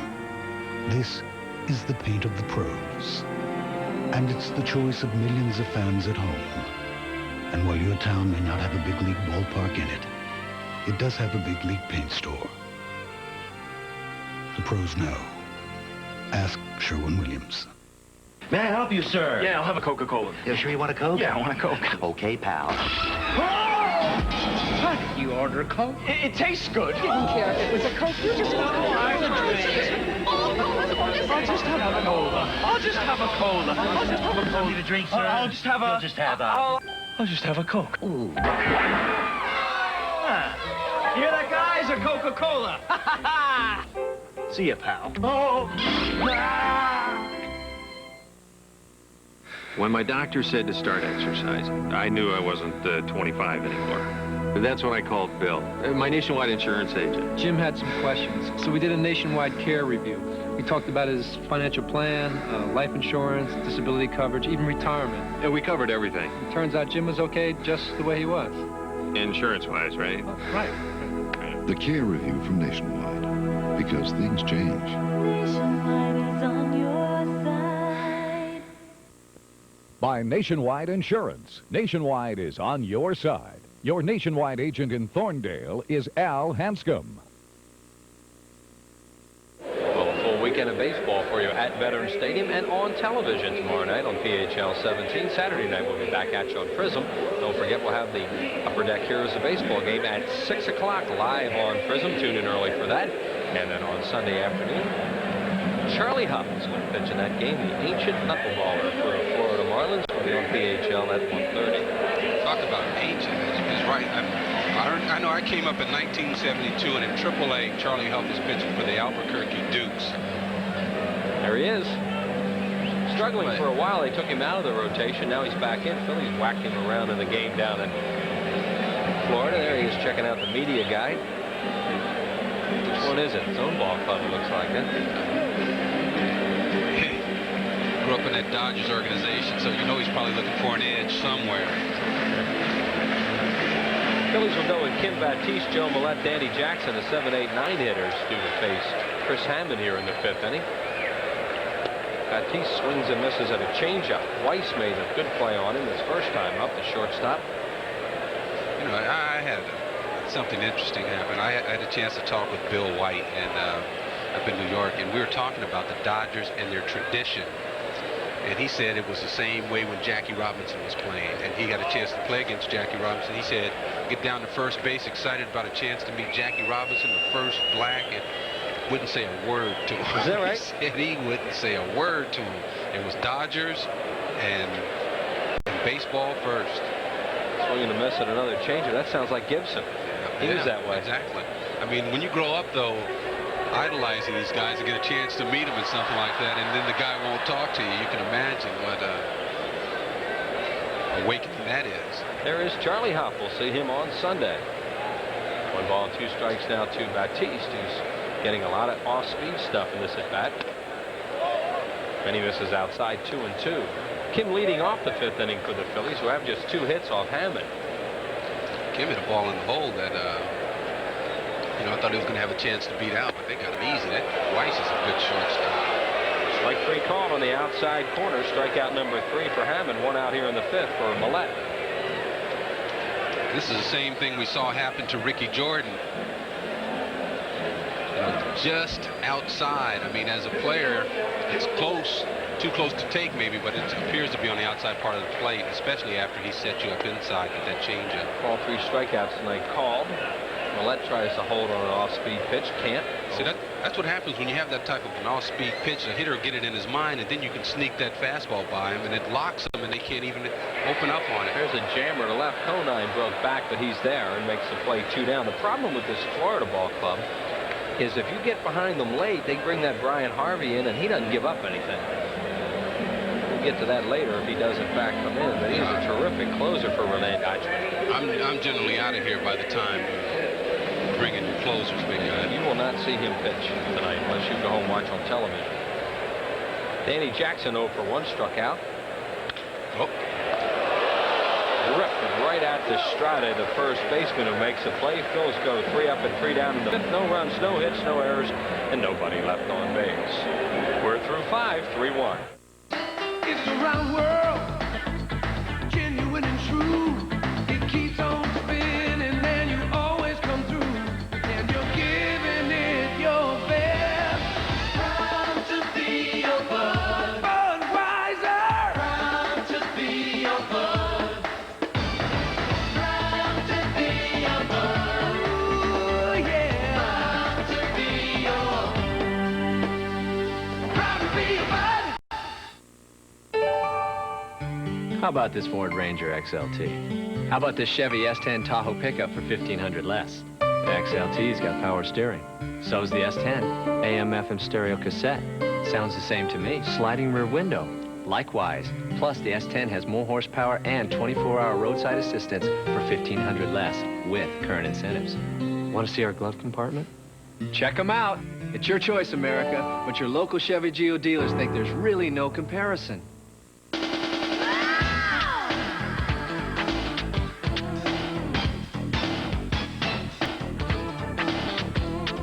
Mark your calendar and clear your schedule. The Phillies play the pitching powerful Atlanta Braves Monday, June 21st and Tuesday, June 22nd, both at 7:35, followed by an always popular business person special Wednesday afternoon, June 23rd at 12:35. Reserve your tickets by phone. Call 463-1000. No better fireworks than the ones you get right here at Veterans Stadium, so write these dates down. They have a couple coming up for you. There'll be a makeup twilighter on July the 2nd, fireworks to follow, and then on Saturday, July 3rd, after the ballgame, the San Diego Padres will be in town. Their gigantic aerial displays put the music and the compliments of Mellon BSFS. Junior Felix will lead it off, followed by Walt Weiss and then Chris Hammond, the 7, 8, 9 hitters in the Florida Marlins lineup. As we go to the 6th, 3-1 they lead it.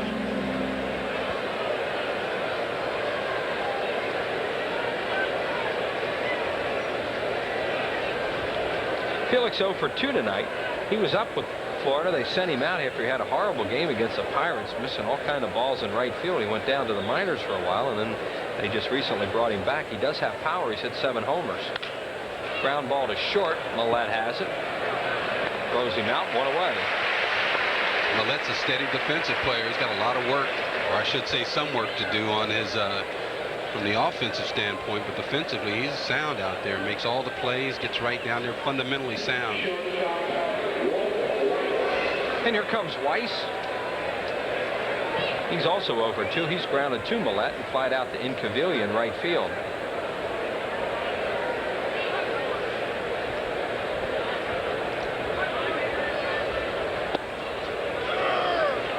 Strike call to Weiss. Jackson has walked 4, struck out 3 thus far, and given up 5 hits.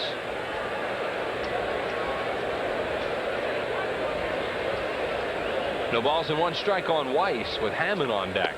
Strike 2 call. Chris, I know you're the man with the info. Uh-oh. Now what? How close was this to happening, or is it still in the works? Nah. I don't think it was that close, to be honest with you. Can Batiste put any thoughts of it to rest, I guess? You say his money. It's money. I don't think that they really got close with it. I mean, they were talking about Carpenter. Some of those trades are made in the clubhouse too, Gary, as you well know, because you used to be part of that. Yeah, well, I used to be with Larry Boa. Yeah, and the players would make them up, then the media would run with them, and then they'd see if anybody'd salute it when he ran it up the pole. A lot like Clinton does with his economic package. You got it. Oh, a little political comment here, huh? Just kidding. But you were just going to be league president. Just kidding. 2 balls and 2 strikes.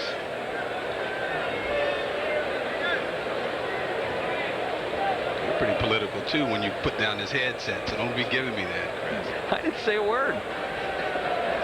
That's Larry Rosen getting on you. Ground ball hit the short. Here comes Millette again. He plays deep. He comes up throwing and got him. 2 down. As Gary said, he's a steady defensive player out there. Makes a fine play. 2 outs. You know, and that's really important. That's why the Phillies were looking for someone anyway. They just want someone that can make these routine plays on a consistent basis, and Millette has shown he can do that.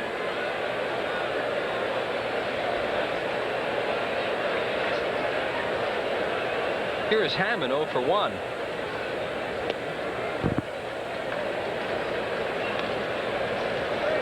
Danny Jackson now at 100 pitches.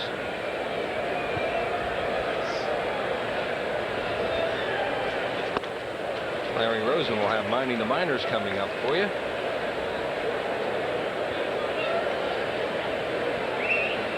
So be sure and stay tuned. Those are always interesting. Who's it going to be? We're not sure. It'll be Sean Wills out of UCLA. And that's going to come up right now because that's a strikeout. Number 4 in the ball game. Time now for Minding the Minors. Tonight, Larry Rosen visits with Sean Wills. That's coming up.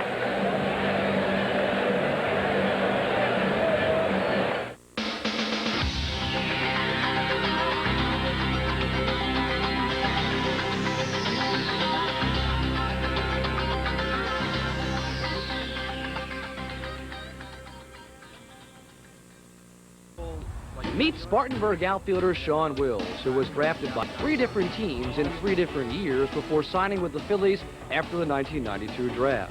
Wills is a speedy Californian who turned down those teams to be a wide receiver for the UCLA Bruins. My first season there went really well, you know, as far as football is concerned. So I decided to actually play then. And then the Expos drafted me, and I think that was the first year where money came into it, and so they didn't offer me what I thought that I was worth, you know. So I went back and played my last season there, and everything turned out well, you know. The Phillies drafted me, you know, kind of low, you know, but they offered me enough, and here I am playing baseball now. Wills is making steady progress after leading the New York Penn League in runs scored while stealing 32 bases in his first pro season. Well, Helmet Night is coming up on Sunday, July 4th. That's right, Helmet Night on a Sunday. The game will be at 8:05 against the San Diego Padres, an unusual starting time, so write that one down. All fans 14 and under get an official-looking Phillies batting helmet, red with the Phillies P on the front. On Sunday night, Independence Night, July the 4th at 8:05 with the San Diego Padres. 463-1000 for your tickets. If that was on Prism, you'd have said it, right? That's right. That is a ESPN Sunday night game. We will be on radio exclusively that night on the Phillies network. John Miller and your old buddy Joe Morgan will be here to do that one for you. Little Joe. Joe not able to make Saturday night's game because of a television commitment. Dykstra, Lenny has done his part tonight. He has walked twice and scored a run. Phillies are kind of stymied offensively tonight. Combination of the injuries that they have and also by a good job performed by Chris Hammond, who's trying to win his 5th straight game. I think we really have to point out that the job that Lenny Dykstra is doing offensively and defensively. And I know as when I played center field and they wanted me to try and lead off, it was so demanding on you physically that it's hard to maintain your focus and to do that year in. Here's a guy that has played almost every inning, and I mean he's expected to be the offensive catalyst and the defensive catalyst. So fatigue has to be a factor in Lenny's game at this point. Marbury makes a play, and Dykstra retired for the first time tonight. One away here in the 6th, and that'll bring up Thompson 0 for 2. And, you know, Fregosi made the comment that he felt he was playing him a lot now because he wanted to get him into shape because he had missed so much. So it's a situation where he's going to have to play to get himself in shape, but it's going to take its toll physically. Think he can play himself into shape? You got to turn back the clock, and I mean the grandfather's clock to get him. He led off and played center field pretty well in this town. Yeah, he's quick to tell me that. He did. Yeah, he always says, well, how does it feel to be the second best center fielder to come through here? Well, it's before Dykstra came, so I might be 3rd now. But 1 ball and 1 strike to Thompson with Jordan on deck. Thompson takes strike 2 called. Here's Milt Thompson getting a chance, and you always want an opportunity to play. But here it is against a left-hander. He's used to playing against right-handers. Echeverria's now being switched around. So the Phillies are patchwork out there now. Yep. Yeah, they have some problems right now they have to battle through, and he strikes out. That's strikeout number 4 for Hammond. Interesting that he would bat him 2nd against the left-hander. Oh. That was a breaking ball, and the first time the Phillies have gone down swinging tonight. The other 3 were called, and Ricky Jordan, the batter. Magadan made a fine play at 3rd to retire him in the 1st inning. He struck out looking in the 3rd. 2 outs and nobody on base. Phillies need some kind of a spark right now. Game kind of dragging along. They trail at 3-1 in the 6th.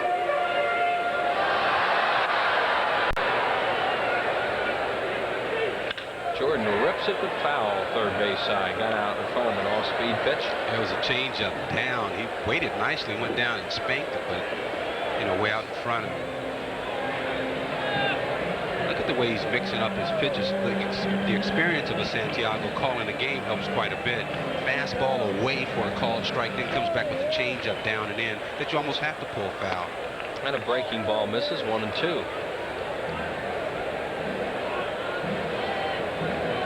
Hammond throwing fastball, breaking ball, and a lot of changeups. And Santiago going through everything there. Breaking ball hit the 2nd, and they're playing him right up the middle. And Barber throws out Jordan. 3 up and 3 down here in the 6th. No runs, no hits, no errors, nobody left. Thanks to Gary Maddox. We're through 7, and it's 3-1 Florida. Only one dealer can offer you 5 of the 10 best sellers in America. Your Quality Plus Ford dealer. Now, Ford Taurus is the #1 selling car in America. A leader in safety with available dual airbags and anti-lock brakes. Ford Taurus has been on Car and Driver's top 10 list 7 years straight. Now, for a limited time, save $1,200, including $500 cash back from Ford on all Taurus sedans and wagons. Hurry, save on 5 of the top 10 sellers in America. Only at your Quality Plus Ford dealer.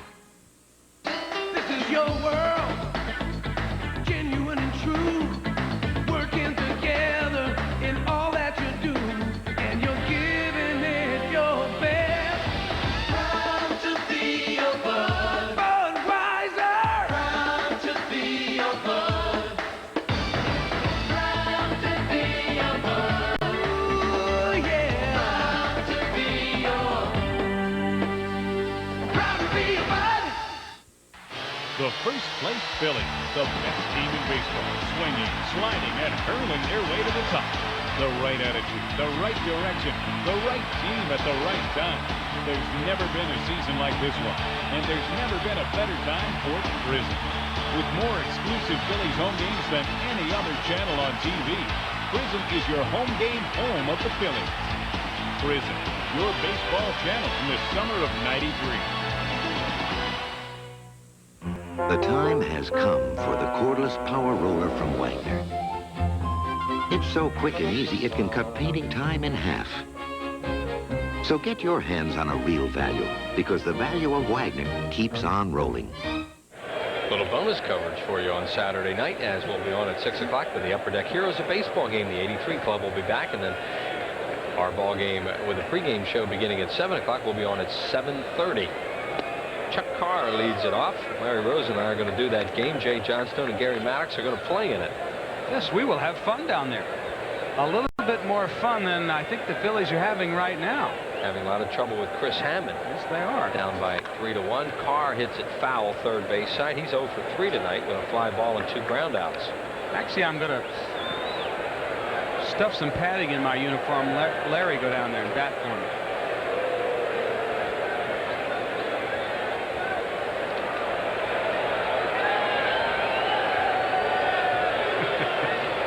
Birthday wishes tonight to Carl Zendrosky from Trenton, who's 31. Can you spell it? Yeah, enough trouble saying it. Happy birthday, Carl. 0-2 to Chuck Carr. He swings at a bad ball, fouls it out of play, first base side, still 0-2. I'll say one thing for this young kid, he's very aggressive. I watched him hit in BP. I've seen him a little bit on the tube, and from what I've seen today, I'm very surprised that he has 24 walks on the year. He is very aggressive hitter at the plate, doesn't let much go by. Swinging and a foul tip held on to by Dalton. He goes down on strike. Strikeout number 5 for Danny Jackson. 1 out here in the 7th. Watch where this pitch is. Jackson has pitched a very good game. His breaking ball has been very good. That one might have been a little more up in the strike zone than he liked, but it's still a tough pitch for a right-hander when it breaks down and inside. And Brett Barbary, the batter. 1 for 3. Perfect bunt. Might as well forget it. Crowd groans, but nobody's going to be able to do anything with that, even if they picked it up. And that is a base hit off the bat, and Barbary has a bunt single, his second hit of the game. He couldn't have rolled this any better. No, and bunting on turf is an art, because if you get the ball too close to the line, the infielder will let the ball roll foul. You almost really have to bunt the ball exactly where Barbary bunted that ball and make the fielders come in and collide. And they did. They collided a little bit, and consequently, Barbary on with a base hit. Jeff Conine, the batter. He's 0 for 1. He's walked twice and scored a run. Hit number 6 tonight for Florida. The Phillies get the bullpen up for the first time in the ball game.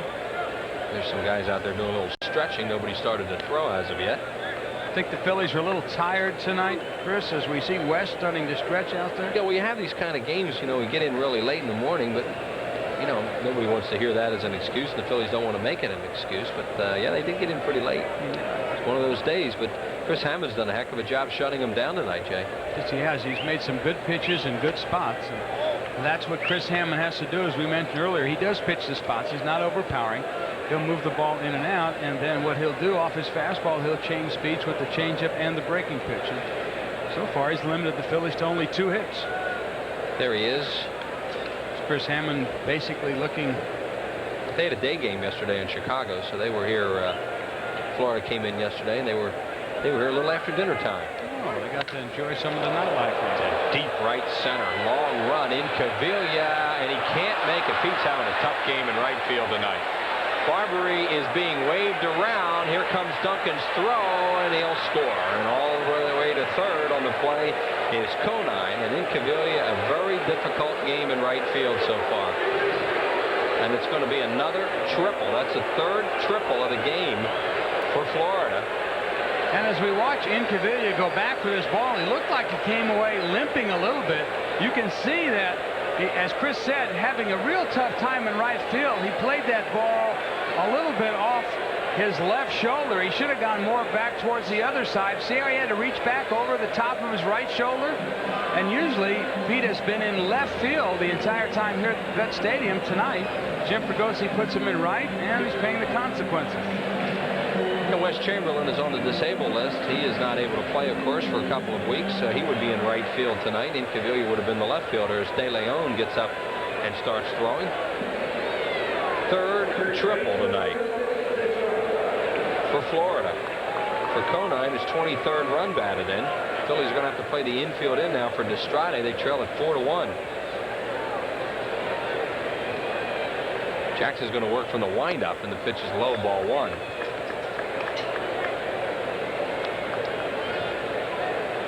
Here's Destrade's evening, a good one. Here's one of the guys with one of the triples you mentioned. He had the triple that was in front of Incaviglia in the first inning, got the Florida Marlins off and winning 2-0. The on-deck batter is Santiago. Here is Benito waiting.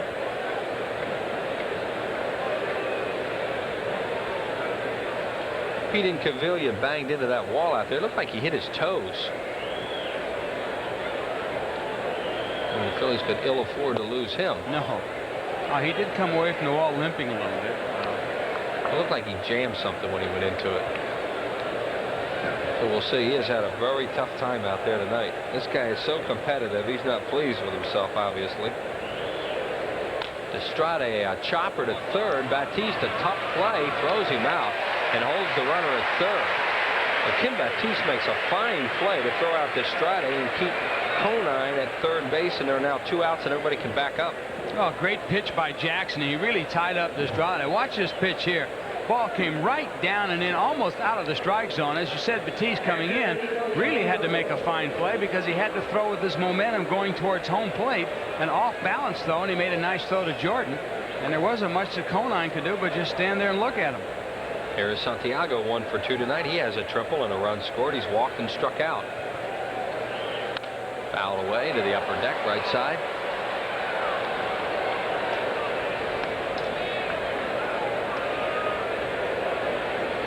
Well, folks, it's Chinto time again, and you know they've rooted for the Phillies all year long. They've donated $200 every time the Phillies hit a home run to the Philadelphia Child Guidance Clinic.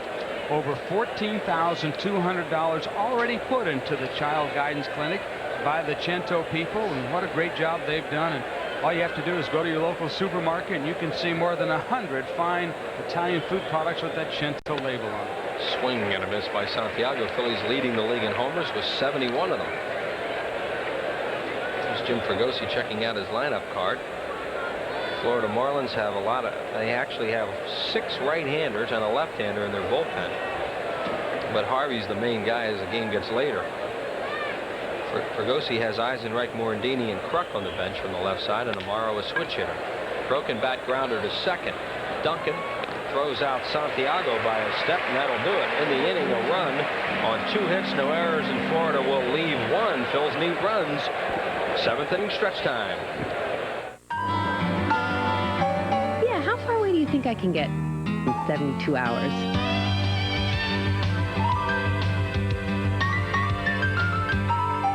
I wouldn't trust my car past the city limits. For the way you travel today more than ever, the smart money is on budget.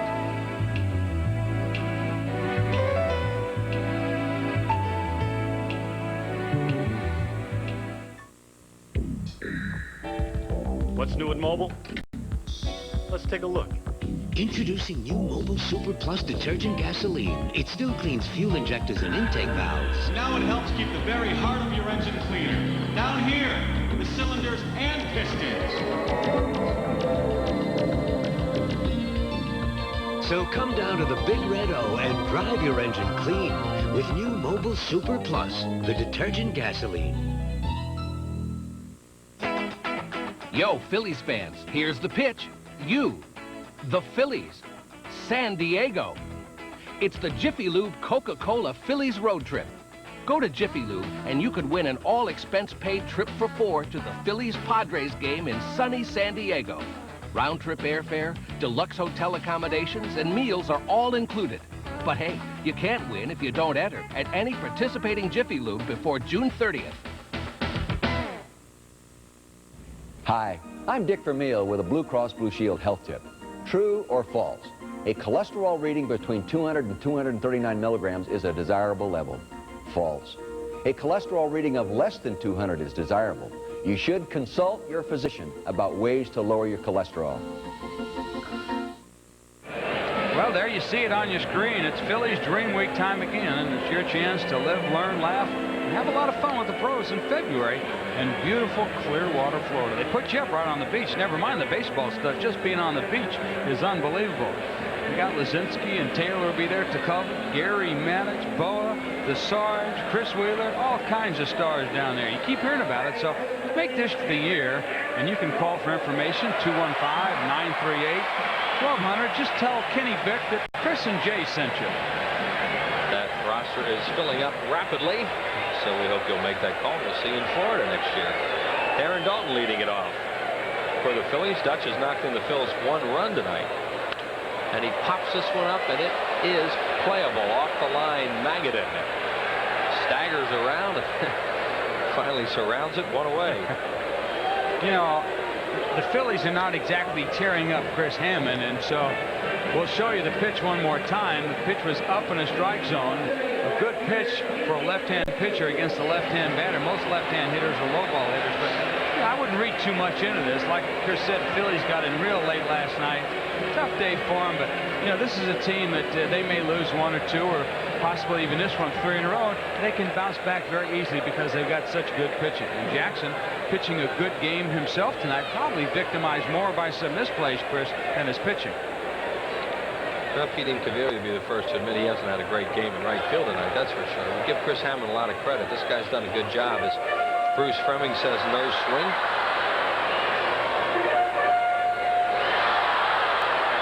Marlins have scored 36 runs in the 6 wins that Hammond's had this year, so they scored some runs for him. Tonight they scored 4 as he leads it 4-1.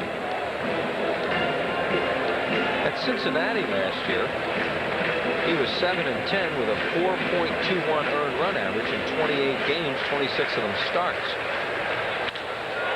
Base hit Incaviglia. That's Inky's second hit of the game. And only the 3rd hit for the Phillies. The other one by Dalton. So the Phillies have a base runner here with 1 out in the 7th inning for Duncan. And this is a pitch that Hammond really wanted to get in a little better location. Watch where it is, right down the center of the plate. As you saw, the catcher, Santiago, he tried to set up outside. That's where he wanted the pitch. But Hammond threw it right down the center. That's what happens when you do that.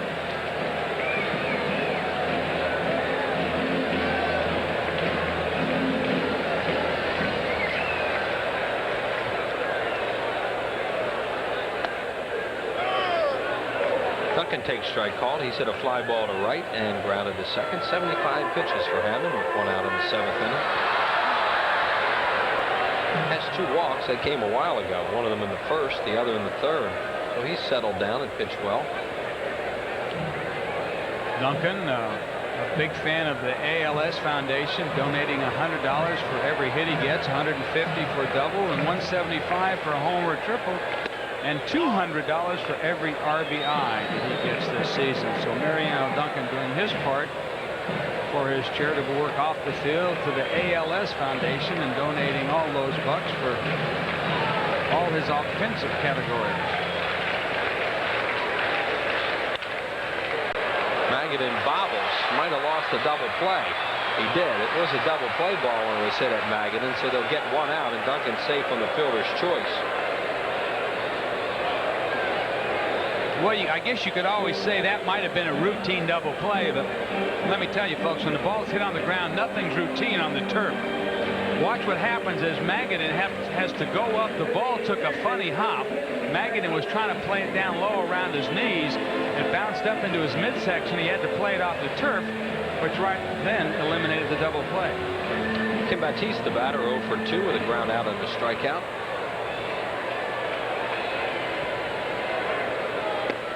Talk about something making a change for Hammond. He changed his uniform number from 38 to 11, and since that time he's 6-1. Yeah, did you get the reason why he did that? He liked the number 11 when he was at Cincinnati. Couldn't wear it because Larkin had it. Oh, okay. So he came over here and they gave him the same number he'd had at Cincinnati, and then he said he wanted 11, and they gave him that one. He's pitched great with it. That just goes to show you it's all in the numbers. All in the number. The game's very mental, Jay. Ask Kruk how many times he's changed his number. Horse dance. John Kruk not in the starting lineup tonight. And there's that number 11 on the Florida left-hander. You know how they ended up with the name the Marlins? Their owner is a very avid sport fisherman. He just called it another balk. And that would have been a strikeout. That was strike 3 called, except they called another balk on Hammond. So Batiste goes, or Duncan goes to second on the second balk of the game, and Batiste gets another pitch. We had to look, folks, because all of a sudden the whole defense started running towards the dugout, and then all of a sudden everybody stopped. We didn't know what to happen. It was strike 3 called on a pitch that was outside, but a balk had been called, and so no pitch. Batiste is still alive. But to finish that story is the owner of the Marlins is a very avid sports fisherman and loved to go marlin fishing, and hence he thought that they were such great sport fighters, and that's where he got the name. And he comes back and strikes him out. So Hammond gets it done anyway after the balk was called. That's his 5th strikeout of the game. No runs a hit, no errors, and 1 left. And we're through 7. 4-1 Florida. 3 triples in the game, and Darren Dalton, RBI number 54, knocking in the Phillies' only run. That came in the 1st inning. So we go to the 8th, and a new pitcher for the Phillies, the right-hander Jose De Leon. De Leon had a start this year in an emergency start when Mulholland couldn't go against Florida down in Miami. There are the overall numbers on Jose, the right-hander, pitched in a ball game at Montreal the other night. And he will face Dave Magadan, Junior Felix, and Walt Weiss. Hammond due to bat 4th. And the way he's pitching with a 3-run lead, nobody is up in the bullpen, nor would you expect them to be. I would hope not. But you never know. Coming to the 9th inning. Hammond has just 81 pitches through 7. Yeah, that's not too many.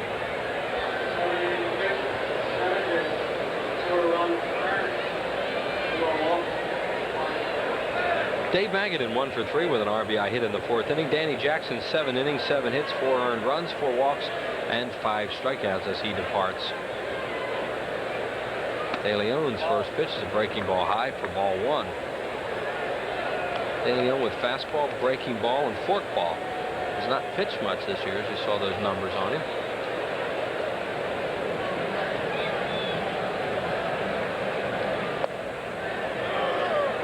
Magadan, 30 years old, came out of college, 1983, very highly talented. In fact, he was voted the College Player of the Year by Baseball America and also won the Golden Spikes Award. So they thought he was going to be a good one.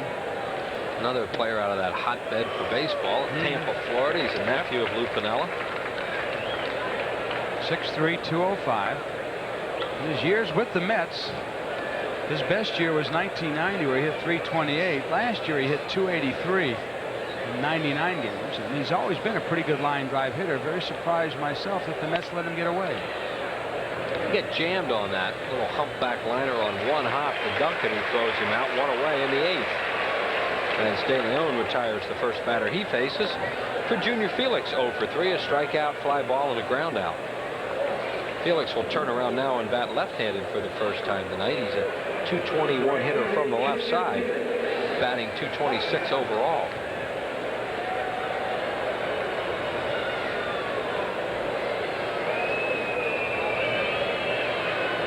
Game is held up a little bit right now as the second base umpire Ed Montague moves over from one side of second base to the other. And now here we go. Breaking ball inside. 4-7-0 Marlins, 1-3-0 Phillies. See, the Blue Jays originally signing Junior. We used to see Junior in Florida quite a bit. Sure. Playing for Toronto. Pretty good scout that just saw him at a track meet, decided he was going to be a good baseball player. So he had one tool, huh? I guess so. Knew he could run. He was a javelin thrower. Thought he had a good arm. Outside, 2-1. Well, last year he had a pretty good year with the Angels. He had 72 RBIs, led the Angels in that department, and 31 of those RBIs either tied or put the California Angels ahead. So in the clutch, he was a very good hitter for the Angels last year. De Leon misses outside, and it's 3-1 now on Junior Felix with Walt Weiss waiting. And then Chris Hammond the follow.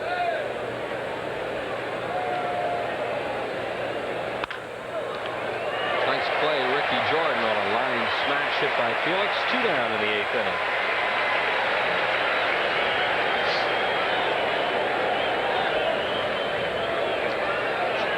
Ricky Jordan displaying some of his defensive skills. Not too many people think of Ricky Jordan as a very good first baseman, but Jordan with a good outstretch, quick jump on that ball was able to snag it. And that'll bring up Weiss 0 for 3 from the right side off. Jackson will swing around to bat left-handed where he's a .325 hitter. 227 at game time from the right side. So Walt Weiss obviously likes his left side a little bit better. He's at .308 overall. 2 outs and nobody on base in the 8th inning. De Leon gets a breaking ball over. Jose De Leon, born in the Dominican Republic, grew up in North Jersey. Fork ball misses low. He takes it. 2-1. How about that deal? Wow.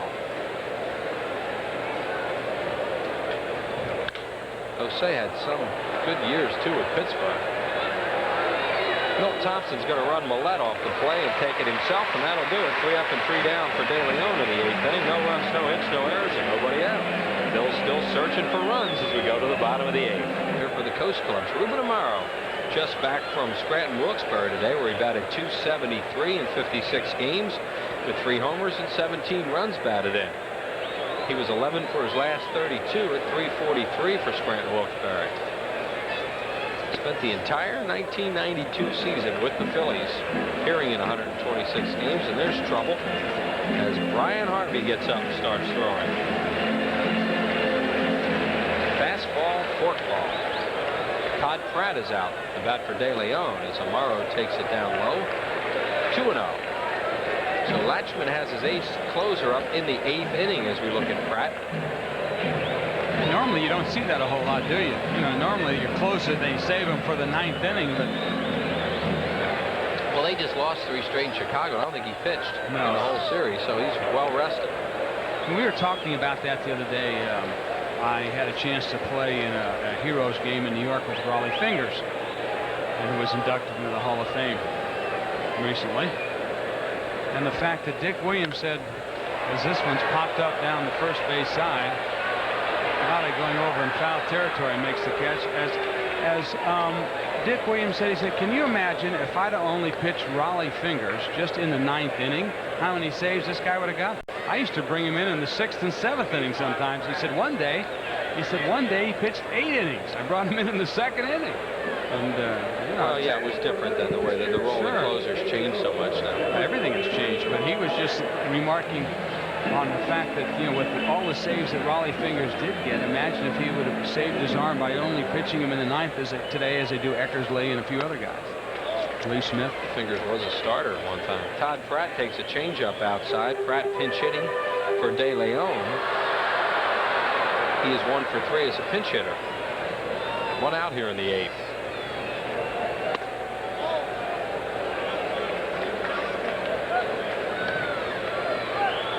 Jeff Manto's down in the bullpen. The Phillies brought him up last week, so that gives Fregosi a little more flexibility as we look at Manto down there. He has yet to appear in a game, but he can use Pratt as a pinch hitter knowing that he has another catcher around.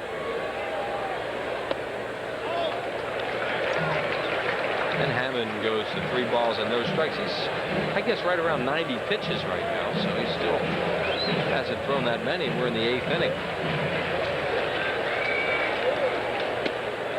Strike call. Did we ever hear an outcome on the game a while back that Jim Fregosi protested because of the scorecard? Yeah, they disallowed it. The Phillies dropped it because they knew they were going to lose. You're trying to say that their eyes were lying to them. They saw it on there, but by the time the card got to wherever it's supposed to go, it didn't say that. Well, all I can tell you is from what they were told, they were going to lose. No. Pratt hits it to right center field, fairly deep, but a play for Felix, who waits, and there are 2 down. So both pinch hitters are out here, 2 outs and nobody on base. The Dykstra 0 for 1 tonight with 2 walks and a run scored. The Phils only run.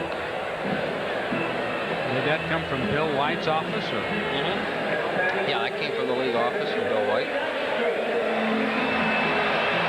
A lot of controversy over what's happening in the National League office. Bill White looking to retire. In fact, both league presidents looking to retire. Well, baseball has a lot of work to do. League offices, commissioner, new basic agreement. They announced expanded playoff system today, but they still have to decide exactly how they're going to do that. So a lot of news will be coming out of this sport in the next few months, that's for sure. I would think so. Season. Hopefully they'll be able to get all matters solved by spring training. And Hammond just pitching great tonight. No balls and 2 strikes. He's the story of this ball game right there. This left-hander trying for his 5th straight win. The Marlins have won 8 out of his last 9 starts, also on their way to 9 out of 10 if they continue at this pace. So when he pitches, they've been winning. 1 and 2. You can see what he's done so far. Can't get much better than that. And he leads it 4-1 with 2 outs in the 8th inning and nobody on base for the Phillies. And he's thrown a very low amount of pitches also. 1-2 pitch to Lenny. Tried to check on a breaking ball and did. He appealed to third. And Mike Winters, the third base umpire, agrees.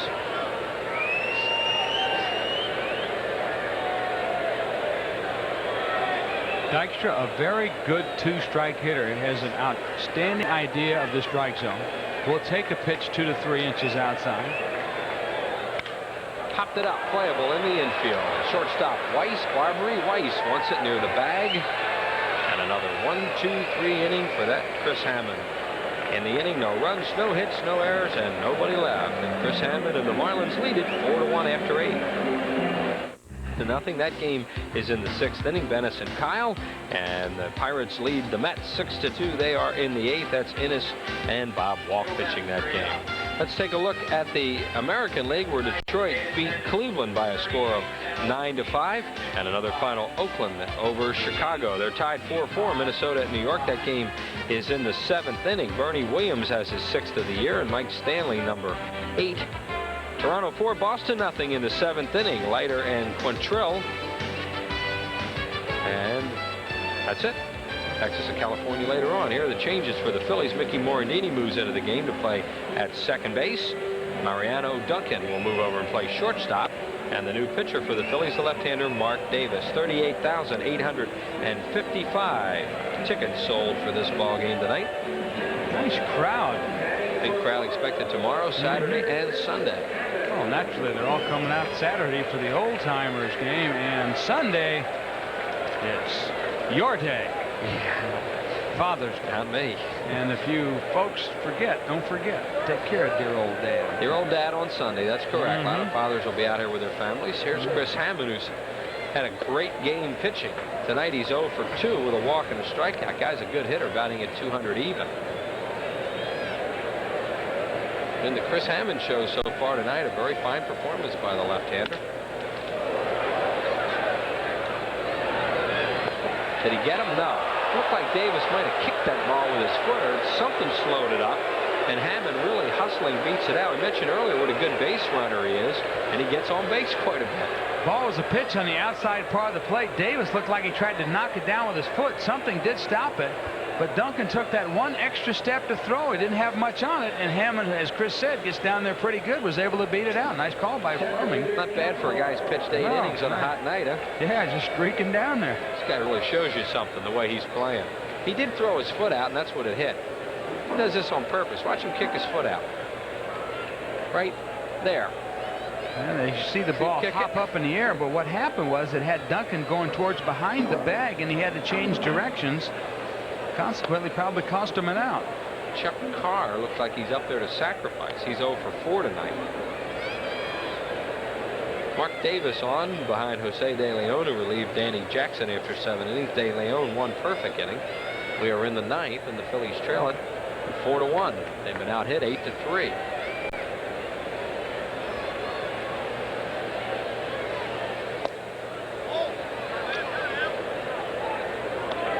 Williams is down there getting some work in the Phillies bullpen. There he is, the left-hander. And Mike Ryan right next to him. Carr taking a lot of time out of the box looking at Cokie Rojas, the third base coach. Rojas walked to the front of the coach's box, gave him the signs again. Well, he's ahead in the count, so he's swinging away, and he takes it. 2-1, no sign of a bunt. Then takes another look down at Cookie. There he is, Cookie Rojas, one of the more popular guys to ever play in this town. That's Chris Hammond leading off first. Does not want the warm-up jacket. He was on there earlier on a walk. That coming in the 4th. He wanted the jacket then. He probably got so much adrenaline pumping here in the 9th inning. So I don't need that. And Rojas goes through the signs. 2-2 to Chuck Carr. You know, Cookie had a 19-year Major League career. Wow. He had some good years in this town. Still love to watch him play. And he was named the Phillies' greatest second baseman in the voting during baseball centennial. How about that? The count now 3 balls and 2 strikes as Cookie goes through the signs. They might run here. Mentioned Hammond has scored 7 runs this year. You just wonder whether they want their pitcher running, though, in this situation in the 9th. We'll see. No, they don't run it. And Carr beats it out in front of the plate to Davis, who will throw out Chuck Carr, and Hammond will move up to second, 1 away. And Chuck Carr is 0 for 5. For a second, it looked like the ball bounced off Carr. But Davis quickly reacted as the ball hits right down the dirt. You can see it looked like it almost hit off his foot the way the Carr reacted that way. But it didn't, and Carr streaked down the line, and Davis quickly off the mound like a cat and threw a strike over to Jordan. And that'll bring up Brett Barbary as Hammond catches a breather at second base. Barbary tonight is 2 for 4 with 2 runs scored. All of his at-bats right-handed off Danny Jackson. Good play by Dalton on a ball in the dirt. 1-0.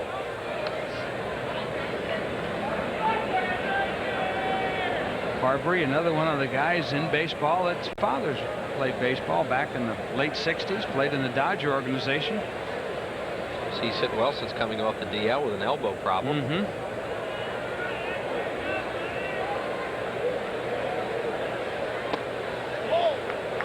2-0.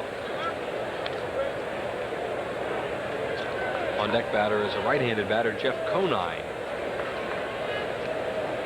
Conine waits 4-1 in favor of Florida. We're in the 9th inning. Runner at second base and 1 out. And a count of 2-0 on Brett Barbary, the second baseman.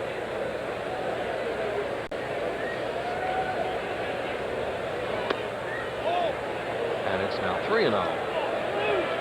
Phillies pitching have walked 4 batters tonight, all of them by Jackson. Then he also had 5 strikeouts in his 7 innings. 3 balls, no strikes to Barbary.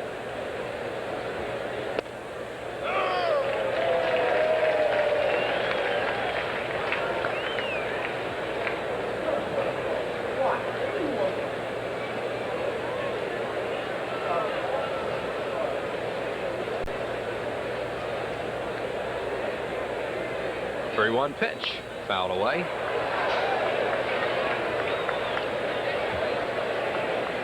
Look at the selection by the Marlins in their expansion draft pick. He was the 6th overall pick. The Marlins very high on Barbary. Barbary last year in Montreal in 111 games only hit .232.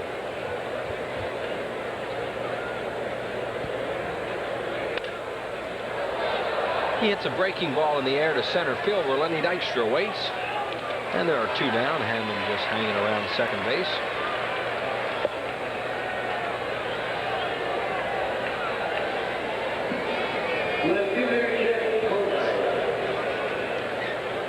And Conine, the batter, walked and scored in the first, walked in the third, popped out in the fifth, and then tripled off Incaviglia's glove in the 7th inning, knocking in a run, his 23rd of the year.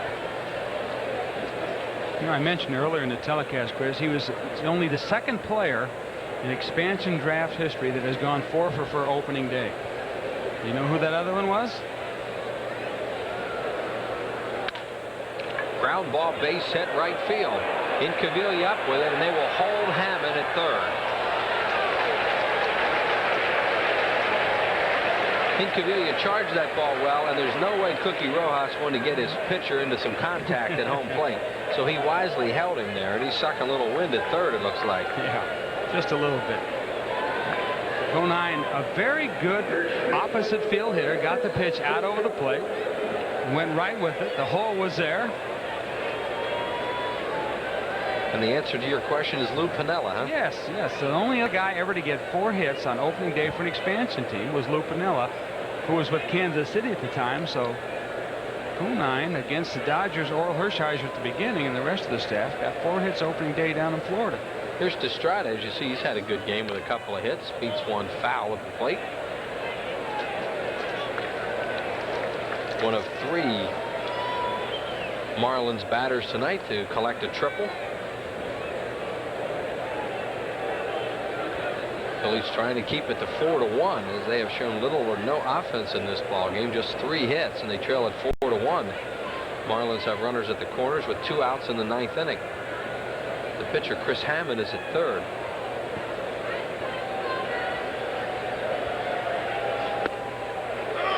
Good fastball in the inside corner, says Brian Gorman. So it's 0-2. Here are your base runners. Hammond on at third, eschewing the jacket, and Conine on at first. Means he doesn't want it. Is that what that is? I thought it was just kind of hungry or something. That's a McCarver word. Oh, just chewing. No balls and 2 strikes. Powell, ooh, he had a good swing at that one. Fouled a fastball back. They might want to spin one up to him after that pitch.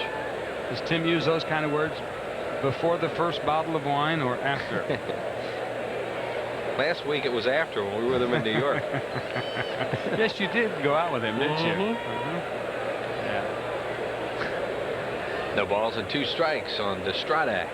You look at that young man, he's 6'4", 235 or so. First foreigner ever to lead the Japanese baseball in home runs 3 straight years in a row. So that's pretty good distinction for that young man. First foreigner ever. And in those years, by the way, to give you an idea how well he hit over there, he hit 41 last year, 39 the year before, and 42 the year before that. Breaking ball, and he struck him out. A backdoor breaking ball, and down on strikes goes Destrada. Strikeout number 1 for Mark Davis. No runs, 2 hits, no errors, and 2. And Milt Thompson, Ricky Jordan, and Darren Dalton due to bat.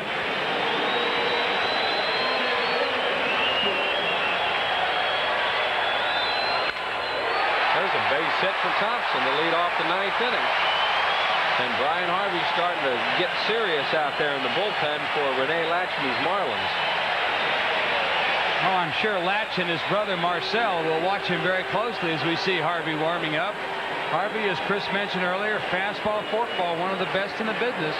14 saves. Last year, the Angels thought he would sneak through that draft, but, well, as we watch the base hit by Thompson, Rene Latchman is slowly making his way to the home plate umpire. Yeah, they're going to have a double change. Greg Briley is going to come into the game to play left field, and we know who's coming in to pitch. There's Briley. He will take the place of Jeff Conine, and Harvey will bat in that spot. Briley will bat 9th, and Chris Hammond will leave after 8+ innings, and what a great job he did. Maybe Destrada's leaving the game. Conine is going to go play first. Yeah, Destrada is going to leave the game. As Latchman heads back, we'll put it all together for you. We'll be back right after this. Brian Harvey.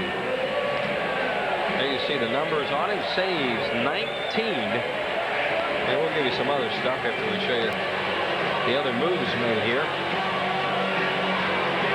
Greg Briley's going to move into the game. He will be in left field. He will bat 9th. And Conine moves from left field to first base. Well, Brian Harvey has held a opponents to a 116 batting mark over the last 11 games, and he has retired the last 19 hitters in order that he has faced. There you see the most saves in a first-year expansion team. He's already set a record, passing Enrique Romo 3 of them ago. Diego Segui of the Seattle Pilots. Harvey started out slow for Florida and then has really come on. He throws fastball, forkball. They're paying him a lot of money, and this was an indication that they wanted to get competitive early by having this kind of guy on their ball club. And they have done an excellent job with him. As you said, there's a lot of concern about the operation he had over the winter. Angels felt that they could let him maybe sneak by a few rounds on the expansion draft list, but Rene Latchman conferred with his brother Marcel, who was the pitching coach of the Angels last year. They gobbled him right up, and it's paid off nothing but dividends and gold to him. Well, they've been winning games in the late innings, and the Rockies have been losing them. Right. And the reason is right here. Ricky Jordan will lead it off for the Phillies, or bat for the Phillies. And he fouls it away. Harvey, from all reports you see on him, what we saw him the first time, he doesn't throw much other than fastball, forkball. Here I come, hit me. Well, he's only in there usually for the 1 inning, and his fastball is over 90 miles an hour. His split finger pitch or his forkball, basically he almost uses it for a changeup. 19 saves and 1 win this year for Brian Harvey. And the Marlins have 30 wins.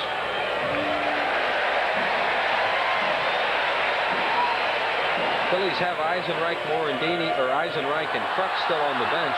Kruk has a sore shoulder. We don't know whether he's able to hit tonight or not. We might wait until they got a couple men on. We'll see later on. Phillies trail it by 3. Jordan to deep center field. Back goes Carr, still going back, and he has just enough room to pull it down. Ricky Jordan gave it a long ride to deep center, and Carr makes a good play, 1 away. I thought that ball had all it needed to get out of here, Chris. I was watching Carr break towards right center field. We'll show it to you one time. Jordan really hit this ball well, but as we see the replay, he hit the ball towards the label of the bat, and Carr actually probably had another foot or so to go to the wall. He never did find the wall, and he had to leap. He didn't need to leap for it.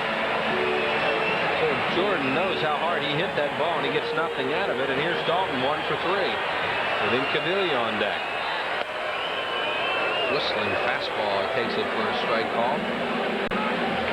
I was very surprised that one didn't get out of here, but then where I saw the ball on the replay hit the bat, he hit it a lot closer to the label than really the sweet part of the bat. That's why it didn't go very far.